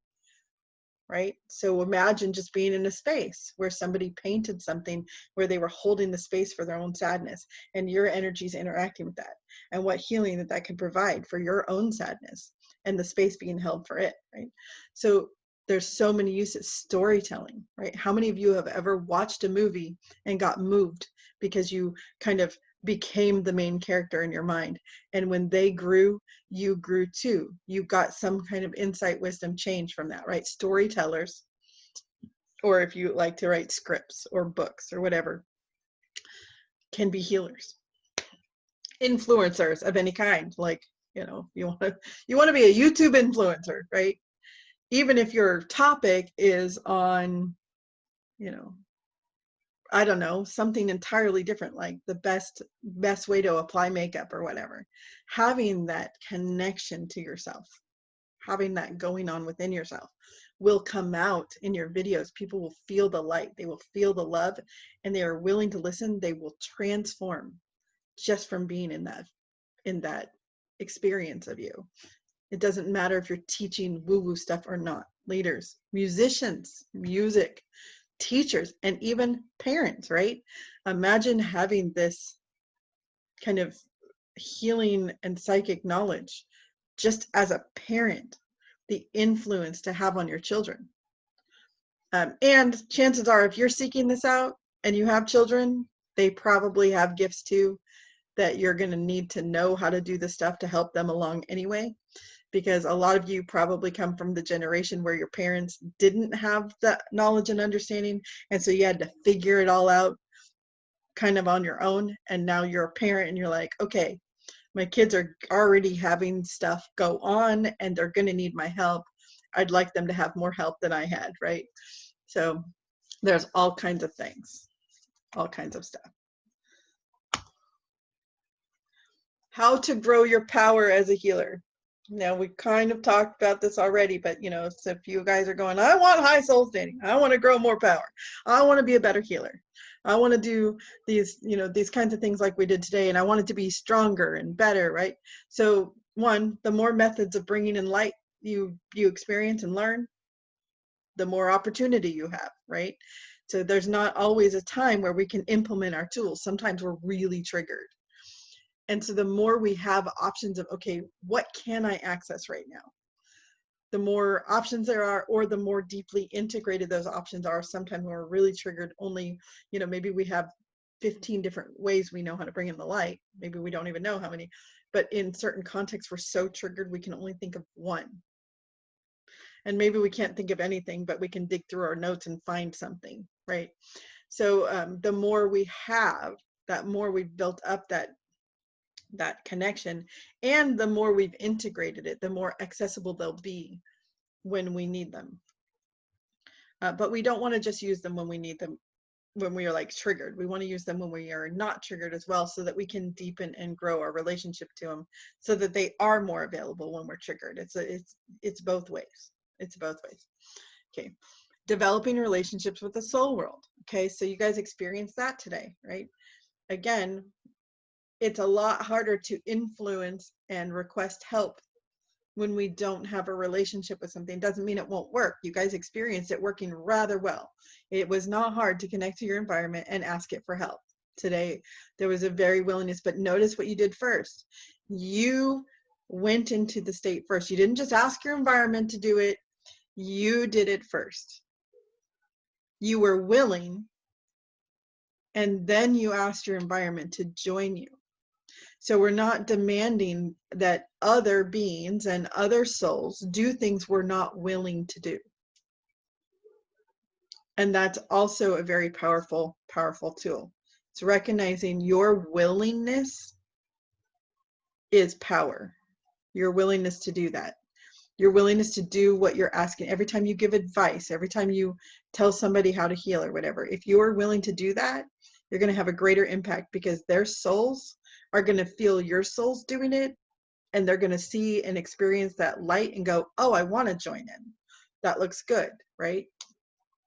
If you're not doing it, but you're sharing with somebody else what they need to do, it's not going to be as influencing. It's not going to be as impactful. You're going to be talking at them but they're not going to experience on the soul level the benefit, and then the willingness might not be as strong.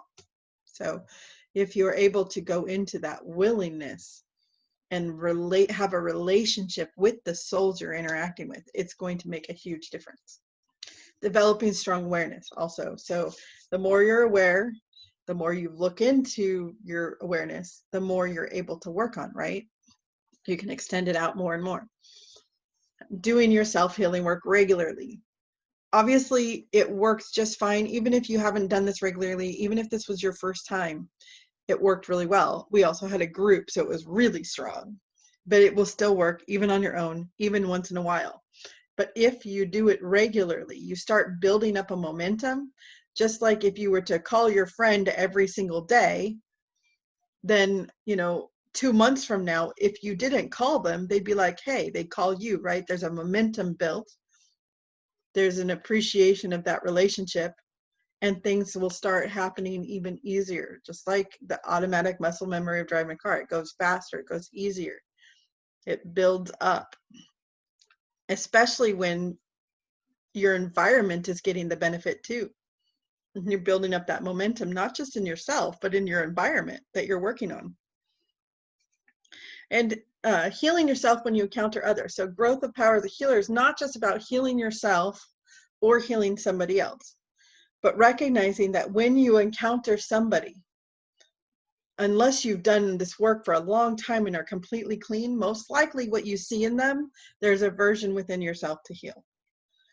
So if you want to help them, you can start by then working on yours, because again, that creates that field of energy and that willingness to provide that healing energy for that particular ailment or whatever is going on within them, a willingness to do that within yourself, so that their particular energy, souls, whatever that whatever it is they're going through, is willing to listen. It's willing to learn by example from you, rather than you just coming at it and saying you need healing.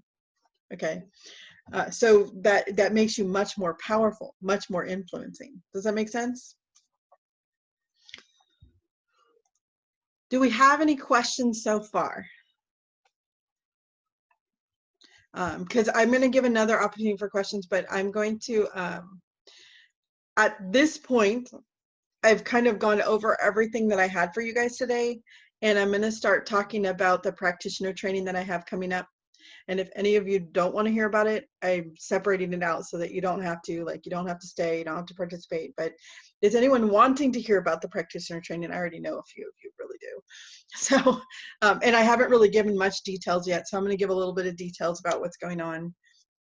So any questions so far before I get into it? Nope. Okay, cool. Oh, we have somebody. Who do we have? Was somebody? Ryan? Oh, what's up? Did you have a question? I just wanted to hear about the practitioner stuff. Okay. Well, let's do that then. So what is practitioner training and why train? We kind of talked about, well, why train? Because cool stuff like this happens. But we're going to learn, actually, I taught you guys about blessing work. I kind of talked about that in the webinar last week, for those of you who are there. The replay of the webinar will be available, as well as the replay of this workshop. Give me a few days, I'll get it all out to you guys. Sorry, I'm a little bit slow trying to do all the tech stuff myself, but it will be coming, so you will have that. But blessing work, healing work, energy work, I do that for you guys in a lot of the classes. I've been doing that for you guys behind the scenes in Spirit Camp. I do that in the weekly classes marked out. Like I tell you, okay, we're doing a blessing. We work on stirring up stuff, asking the questions, going within, and then we do healing work so that we're not stuck in that pain, right?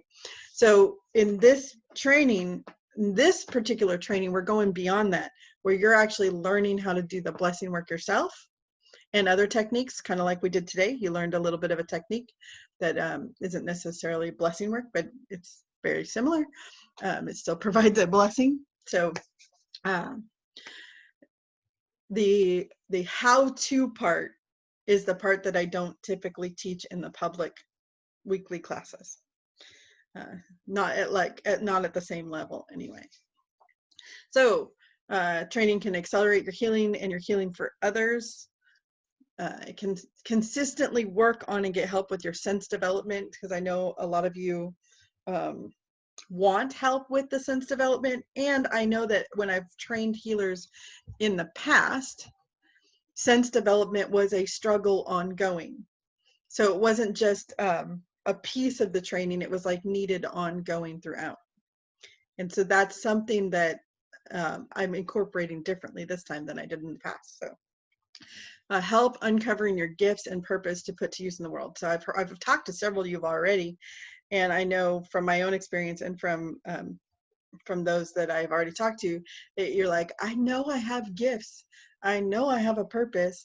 I really, really want to uncover that, right? But just as our answers to the tough questions aren't available to us yet, sometimes it's because we need to learn more about what's available before we finally understand, right? So my job is not to tell you what your gifts are.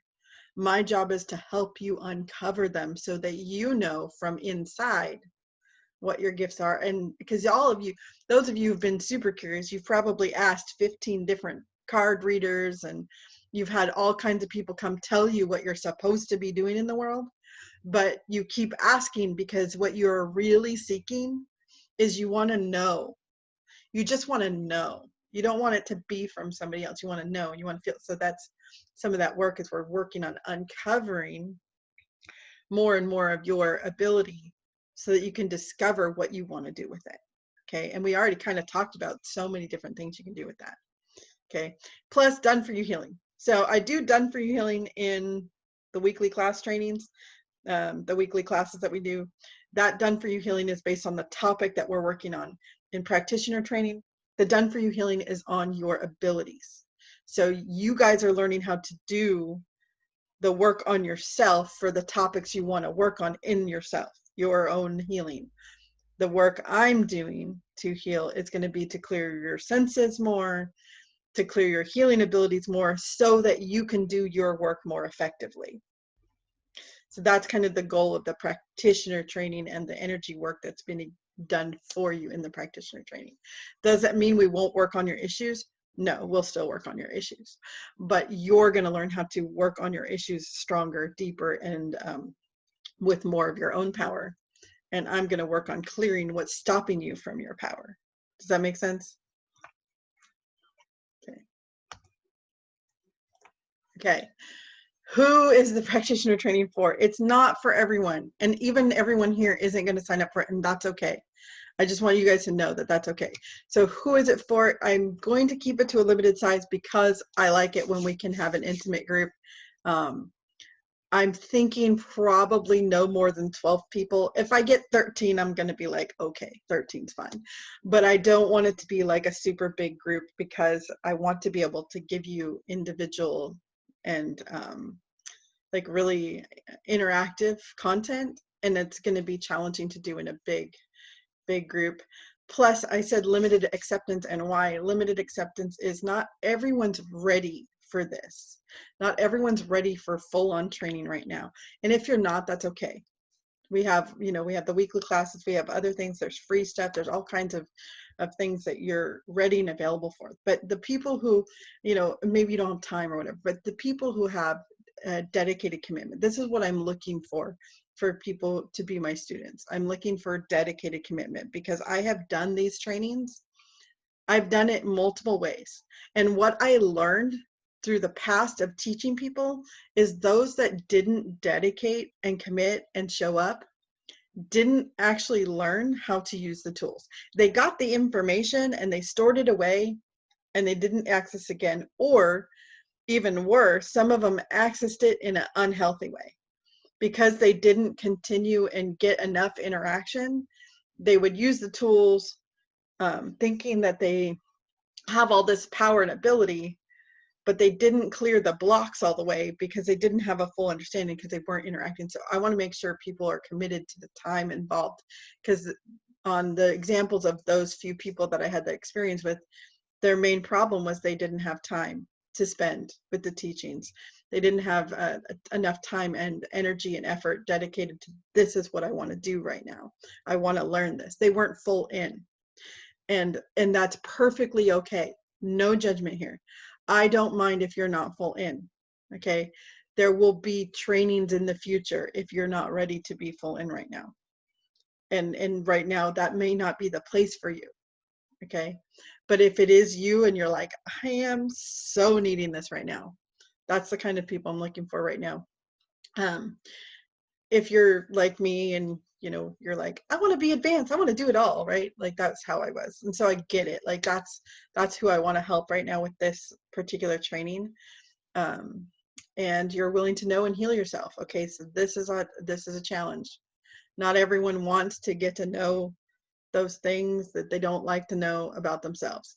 And every time you come to me with, Paula, this person did such and such, this person is making me mad, this thing happened, this event on the planet is happening, it's making me mad, it's making me sad, I'm going to bring it back to you. I'm going to bring it back to you, and we're going to work on how do you heal, because now something is controlling your state. You're not able to get into your state that you want to be in. So I'm going to be expecting you to be willing to know and heal yourself. Does that mean you're going to get it right every time? No. It just means that there's a willingness to do it. That you understand that you're going to have to at some point be, even when it feels like wrong, even when it feels like it's okay if you don't want to, but you're willing to, is a difference than I'm not willing to. I'm just not ready to go there yet. I'm still trying to, protect my inner child and not shame myself. Not that we're going into shame, but if you feel like it would be too challenging to really move forward in that progressive kind of way, that's okay. It's okay. If you're willing to get uncomfortable, so that's the main thing, right? If you're willing to know and heal yourself, it's about getting uncomfortable, being willing to go into that discomfort state and work through it. And it's not like you're alone doing it. You have help. I have had students who are pissed off at me, who have been willing to, while they're pissed off at me because the anger is coming up to clear and it's looking for a safe landing place, and they're just as mad as they can be, but they're willing to express and say, okay, this is uncomfortable. What do I do? Right? So there is, and it might not happen right away. There's been times where my anger comes up and makes it my teacher's fault that I didn't say anything, and it took time to get to that place. But there's a willingness to get to that place, right? Even if it's not always there. And if you want to do big things with your gifts, right? You want to do big things. You don't know what those are necessarily, or maybe you do, and you know that this is the path. But I just wanted to kind of put those things out there. The who is it not for, I kind of talked about that a little bit, but I'll go into specifics more. If you're kind of dabbling or looking for occasional help right now, that is okay. That might be all you need. In fact, the weekly classes might be perfect for you, because you can take a one-off. You don't have to do all 8 every month, right? You can just, this particular one I need, that'll be fine. Or you hang out on the healing path and you like the freebies and the readings, but you're kind of on your own spiritual path and you want to do that. You just want occasional help or an occasional session or whatever. That's okay. Practitioner training is not for that, but there are tools there for you. If you're wanting some done for you help with your healing, if you do not want to learn formal healing techniques, right? Because I kind of showed you a technique today. There's going to be some more formal techniques that are shamanism based techniques. And if you're not really wanting those tools, I just want to heal myself and feel better, and kind of do the meditation. The weekly classes are set up to be able to do that stuff. But if you want to learn techniques that are more shamanism based, formal, that kind of thing, then this kind of teaching will be for you. So if you're not ready to dive into deeper teachings, and that's okay too. I mean, I've talked to a few of you already who said, I think it's going to be too much for me right now. That's okay. You don't have much time to learn, practice, or interact. Now, how much time do you need? We're looking at probably doing about on top of the weekly classes, about somewhere between 12 to 20 hours of content a month. So probably one weekend a month dedicated to the training, plus some weekly Q&A sessions will be involved. So if you have the time, even if you have to watch replays, if you have the time to be able to do that, you have time to practice the techniques you're taught, and you have the willingness and time to interact, right? If you, and anyone can have that time. I don't care if you're the busiest person in the world. Super busy people still have time when they really want it. Like the dedicated person who's like, I want to learn piano, is going to take every 5 minutes they have and practice the piano, even if they have to work their day job for 12 hours a day, right? So it's about an interest level. If you have that interest level, I know that you'll dedicate enough time to it. So and if you are not, if this is not for you right now, there'll be other opportunities in the future if you're more ready. I'll probably start it again every 6 months or every year. I haven't decided yet. Well, it depends on how much interest there is. So foundations and shamanism, healing 1. So I have a program called the Path of the Healer Practitioner Training. That's a 2-year program. It's going to be a 2-year program. This is just part 1. The foundations is going to be 6 months. So there'll be 4 6-month training programs to do the full thing. I was originally just going to do the 2 years. I broke it up into 4 pieces for a couple of reasons, including one right now with the pandemic and everything happening financially. It's just easier. People don't know how to make commitment beyond 6 months right now because we don't even know what the world will look like in 6 months right now. So I'm working with my team and everything. We decided let's go with 6 months. It's still a 2-year training program, but we'll define it 6 months at a time so that we can kind of adjust as the world adjusts and changes and surprises us with things. So there's going to be monthly training for energy healing plus a monthly training for developing psychic senses abilities. Now, depending on who signs up, my map in my head so far, which I'm being told is kind of up in the air a bit right now, is an all-day Saturday and all-day Sunday, which all day means about 6 hours, right? Because there'll be breaks and stuff, and it's a long time to be on Zoom. In-person trainings I go to that are all weekend with my advanced group that I train with, we'll do like 8-10 hours sometimes, but it's harder on Zoom. So I'm trying to make it a little more user-friendly on that. So I'm looking at possibly doing like an all day on energy healing Saturday and all day on psychic senses on Sunday with activities, with experiential stuff, including homework assignments and things to practice throughout the month. And then a weekly live Q&A call we'll have to figure out what day works best depending on who signs up. So the timing may change.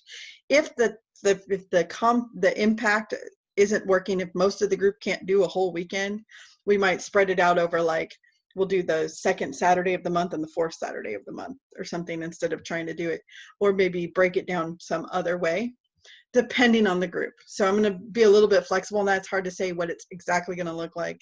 But the amount of training is still going to be the same amount of training. It's going to be about 6 and 6. It's going to be about 12 hours of training a month on those topics. And I used to teach this when I did this before. There's another thing I learned. I used to teach psychic senses as a portion of the training. But what I discovered was that people struggled moving forward in the training because they didn't feel like they had the senses all the way figured out. And what I've learned is it works better in tandem. So we learn some healing, we learn some psychic ability. You guys don't have to be perfectly psychic to understand the healing you just did earlier today, right? So they can go in tandem and you can grow the skills. And just like Spirit Camp, right? Every single day we deepened our knowledge of psychic abilities, and every single day we grew in our relationship to our team, but they weren't mutually exclusive. Like we didn't have to only work with our protector on emotional blocks, right? We could use the helper or the guide for the emotional blocks. Like it could be varied, right? But we learned how to develop a psychic sense better every day, and we learned how to do some activity every day, and we can interchange. So it's kind of that same concept that we did in Spirit Camp, where you guys are learning some more on your sensing abilities every month, and you're learning some more on your energy healing techniques every month in tandem. So I'm excited about that change. And I really, really am appreciative to my past students who have helped me learn how to be a better teacher with that. So, access to Spirit Camp training. So I told you guys Spirit Camp was going to be available temporarily. I think I said I would do 5 weeks so that people who couldn't do it in 5 days could spend a week on each day. For those of you who are super busy, it's going to be taken down by the start of July, because that's the end of the, I'll probably give it like 1 week into the July, but after that it's getting taken down. But I am going to make the Spirit Camp trainings available permanently to anyone in the practitioner training course, because I think it's a valuable part of the course. So it will be finding a new home with the practitioner training course after that. And yes, there will be other Spirit Camp events in the future. No worries. For those of you not signing up for this, we will have more Spirit Camps that are free. Yes. And then there'll be other bonus trainings as they come along, just like you guys saw in Spirit Camp. Whenever I'm inspired, I'm like, ooh, let's do a bonus. Let's do something new, right? And a limited group size. I think that's a good benefit for those of you who like to have the one-on-one interaction, or the small intimate group interaction. Okay. So prices. I know everyone's been asking me, and I've been working with my team on it. So this training is $750 for the 6 months. Okay, if you guys can't pay that all at once, talk to me. We'll figure out something. I was thinking of offering a monthly price as well. So just let me know if you guys need that. But $750. But I also decided to create a package, because really all of this goes hand in hand with the weekly classes. So if you guys want to do just like everything, I just want to do everything, right? And that will include also any other trainings I offer. Like if you guys are in the all-inclusive package and I decide to create, well, I'm already working on like a $47 like video series or something, you will be included in that. You will be included in that. Everything that I can think of at the moment. Everything that I can think of at the moment is included in that. So you guys will get extra trainings and other things. And I'm also including 6 months of mentoring sessions. Mentoring sessions are similar to energy healing sessions, but we work specifically. I want to help guide you where you want to go with this training, right? So you're going to get that in the course, but if you want a one-on-one session with me every month to kind of talk about your personal journey and where you're trying to go with it, that'll be included. That's $1,500, right? So remember, if you are already paying for the weekly classes over 6 months, that's all of them is $600. So essentially, if you're already paying for the weekly classes and you're paying for the training, then you're getting 6 months of mentoring sessions for just $150. Essentially, it's which is basically $25 a session, which you guys know is like my price is normally $100 a session. So that's why I put that together. So it's okay to buy them separate. It's okay to do them however you need to do it. Not everyone has the financial ability to do it all at once. And again, if you need a monthly price or some other different breakdown, let me know. We'll work on that. And I don't want to come up with all kinds of package payment plan. I'm not a big business, guys. So just talk to me. We'll figure it out. Okay. Because I know that there are some of you that are not in a position right now that I know absolutely need to want this training. So talk to me. We'll figure out what we can figure out. Okay. But that's all I have on that. I will be putting a link. Where's the best way? I can put a link in Spirit Camp for you guys. I can put a link in Facebook, and I can put a link in the chat box if anyone's interested. You don't have to pay anything. If you know you want it, just click the sign up. It'll get you in the list, the email list. Now, if you are interested and you want to do this, I will not let you in if I haven't met you, okay? Because I am choosing the students in this group. I want to make sure that you're ready. So if you haven't already talked to me about it, and I know several of you have, and you already know that I want you in the training, it's fine. But if you don't know, or you don't know if you want it, like, let's talk, let's find out and make sure it's the right fit. I'm not trying to make bank on this. I'm trying to make sure I'm training the right people. So I'm not going to just let everyone and anyone just pay me money who's not going to want to do it right now, and they're going to waste their money. Okay. So, you know, talk to me. Let's make sure that this is the training for you, that you have the time, the energy, and it's the right direction. Because even if you have the time and energy, but it's not actually what you're seeking, what you might actually just need is a lot of the weekly classes, and you don't actually want the practitioner training. That's okay. That's the thing I learned in the past. I used to do just the practitioner training, and I learned that some people actually just need the self-healing that comes from going to the weekly classes, right? So there's no reason to spend your money on this when that's not even the right path. So meet with me. Let's find out. A lot of you, this is the right path. If you're feeling like it's the right path, it's probably the right path. A lot of you, I already know, we've already spoken. But this link, obviously you guys can't click it, but I'm going to put a link in the chat box for you guys that you can click.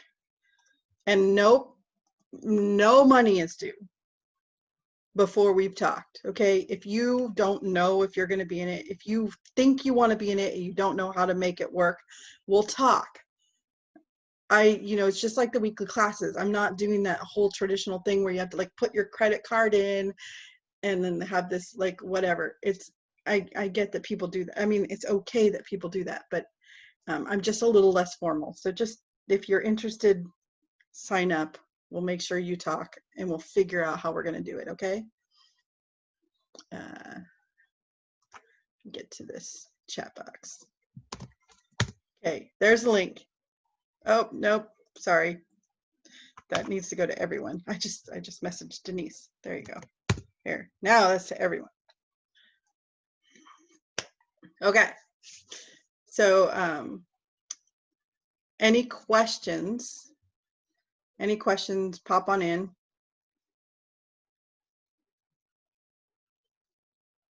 Anyone have any questions, comments?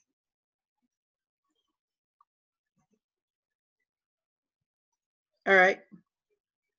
So how was this for you guys? Did you get a lot out of today? I loved it. I'm really excited. I thought this was great. So, all right. Is there anything? Anything? Denise, hello. Hi. You're on the air. No, I just wanted to say thank you. I love the class today. So, oh, you're welcome. Thank you. Okay. Anyone else? I have a question. Hi, okay. everyone. Okay. So you gave some advice before you started getting into the class, and it just kind of clicked with me. And you said you have to look down, you have to look into yourself to heal yourself of those things before you call in those souls that require that same sort of healing, which I've heard that lots of times now. So I guess my question is, I noticed someone, for example, needed some self-love, right? And I just kind of gently said it, even though I know I'm working on that myself, but I didn't at that time go into myself and, do a self-love for that moment when I said it. So is it more, I guess what I'm asking is it like, is it what you were saying that, when you're going to approach those sort of things to, at those times, do it on yourself simultaneously? It's going to be it's going to be more powerful, because if you're not willing to receive self-love, you're not going to have much influence over others to love themselves. Right? So you may have some, because there might be parts of you that you love yourself in that area so much already that you don't have to focus on it. Right? Yeah. And so it's just, you just see where they're judging themselves where you wouldn't judge them. And you can see that just with a conversation with anybody out there. Don't need to know energy work, right? You'd be like, I love your shirt. And it can change their energy, because you're going into a genuine state of appreciating a choice they made. They chose a shirt. And maybe they're not appreciating it. And just that shift gets them to go into appreciation, and their energy changes. So it's using awareness. It's using awareness, right? If you're not already in judgment, you're going to have an impact. If you then go, if you're looking at that person and go, they need appreciation for something, and I'm going to appreciate their shirt. And then you take time to go, when have I not ever appreciated what I chose to wear? And I'm going to do that now. And now I'm going to say it, right? Imagine how much stronger it's going to be. So it's still impactful, but you can create a deeper impact by being willing to go into deeper appreciation of yourself, because now you're willing to see deeper layers within them. Okay. Ones that may have, if you weren't willing to go into that with yourself, you may have only been willing to see certain layers within them. And so when you say the words, it might only impact those layers. Now, sometimes our words, even if we're not willing, they're willing and they will take it deeper. So there's times where we can say something without even realizing it, and it makes a deep, deep impact, because even if we didn't know we were willing, they were so ready to hear it. And they're, you know, maybe their team just tapped you on the shoulder and, hey, can you say this? You know, like, and it makes a huge impact, right? So our willingness to just notice and say something can be healing in that moment without doing a bunch of like mental work on the self, right? So it's just recognizing the options and the opportunities and not trying to make a hard and fast rule. Okay. I mean, I had been doing it, but I just didn't do it at that moment when I said it. And I realized that it would have, I think what you're saying, it would have more of an impact if I had done it also at that moment, before I even said it.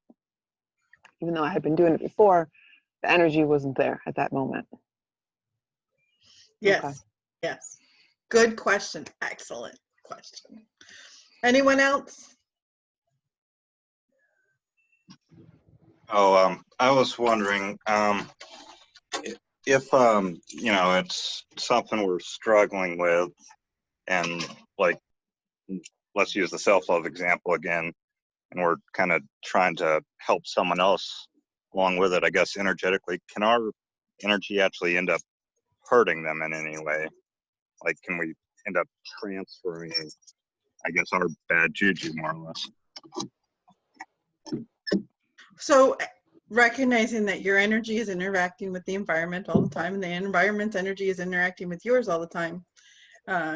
When you were in that state a moment ago where you went into forgiveness, was it a choice? Yeah. Right? And before that moment, when you weren't in that state, was it a choice? Yeah. You were choosing to allow the environment to impact you in the way that it was. Right. Right. So your impact on people is still their choice. So you can be the most powerful healer in the world, and if somebody's choosing not to be impacted by your healing, they will not be impacted by your healing. And likewise, you can be putting out, well, we talked about sadness, right, earlier. You could be putting out sadness, and that artwork, because you're holding your space for your sadness while creating it, even though it wasn't perfectly high, happy, positive energy, right? But you were holding a sacred space with it. You were treating it with sacredness. You were not in judgment of it. That energy then goes into somebody and allows them to experience that. Now, let's say you weren't able to do that. Let's say you weren't able to do that. Let's say for a minute you painted a picture with your sadness, not observing, not in this healthy state, right? And that went into the painting. And somebody looks at that painting and it brings up their sadness. What do they then have the opportunity to understand and face about themselves in that moment? Do they have the opportunity to heal? Yeah. Right? What made them look at your painting? Right? What guided them? You cannot control the world. And you need to stop being afraid of having an impact on the world. Because so many of you have a fear of having an impact on the world. You're impacting the world every minute of every day, whether you like it or not. You take up space. You were born and you take up space. Look at your body. You're taking up space. It's okay to take up space. It's okay for you to have an impact on the world. It's okay for the world to have an impact on you. And it's okay for that impact to not be perfect. Okay. Because everything has an opportunity to learn and heal from everything, right? That's some of what we learned today. You have the opportunity to learn and heal from every encounter. So does everyone else. So stop apologizing for your existence and say thank you. Instead of saying, I'm sorry I exist, say thank you for receiving my existence. Okay? That's another trick right there for you guys. Another tool. I've given it to a few of you lately. All right. Anything else?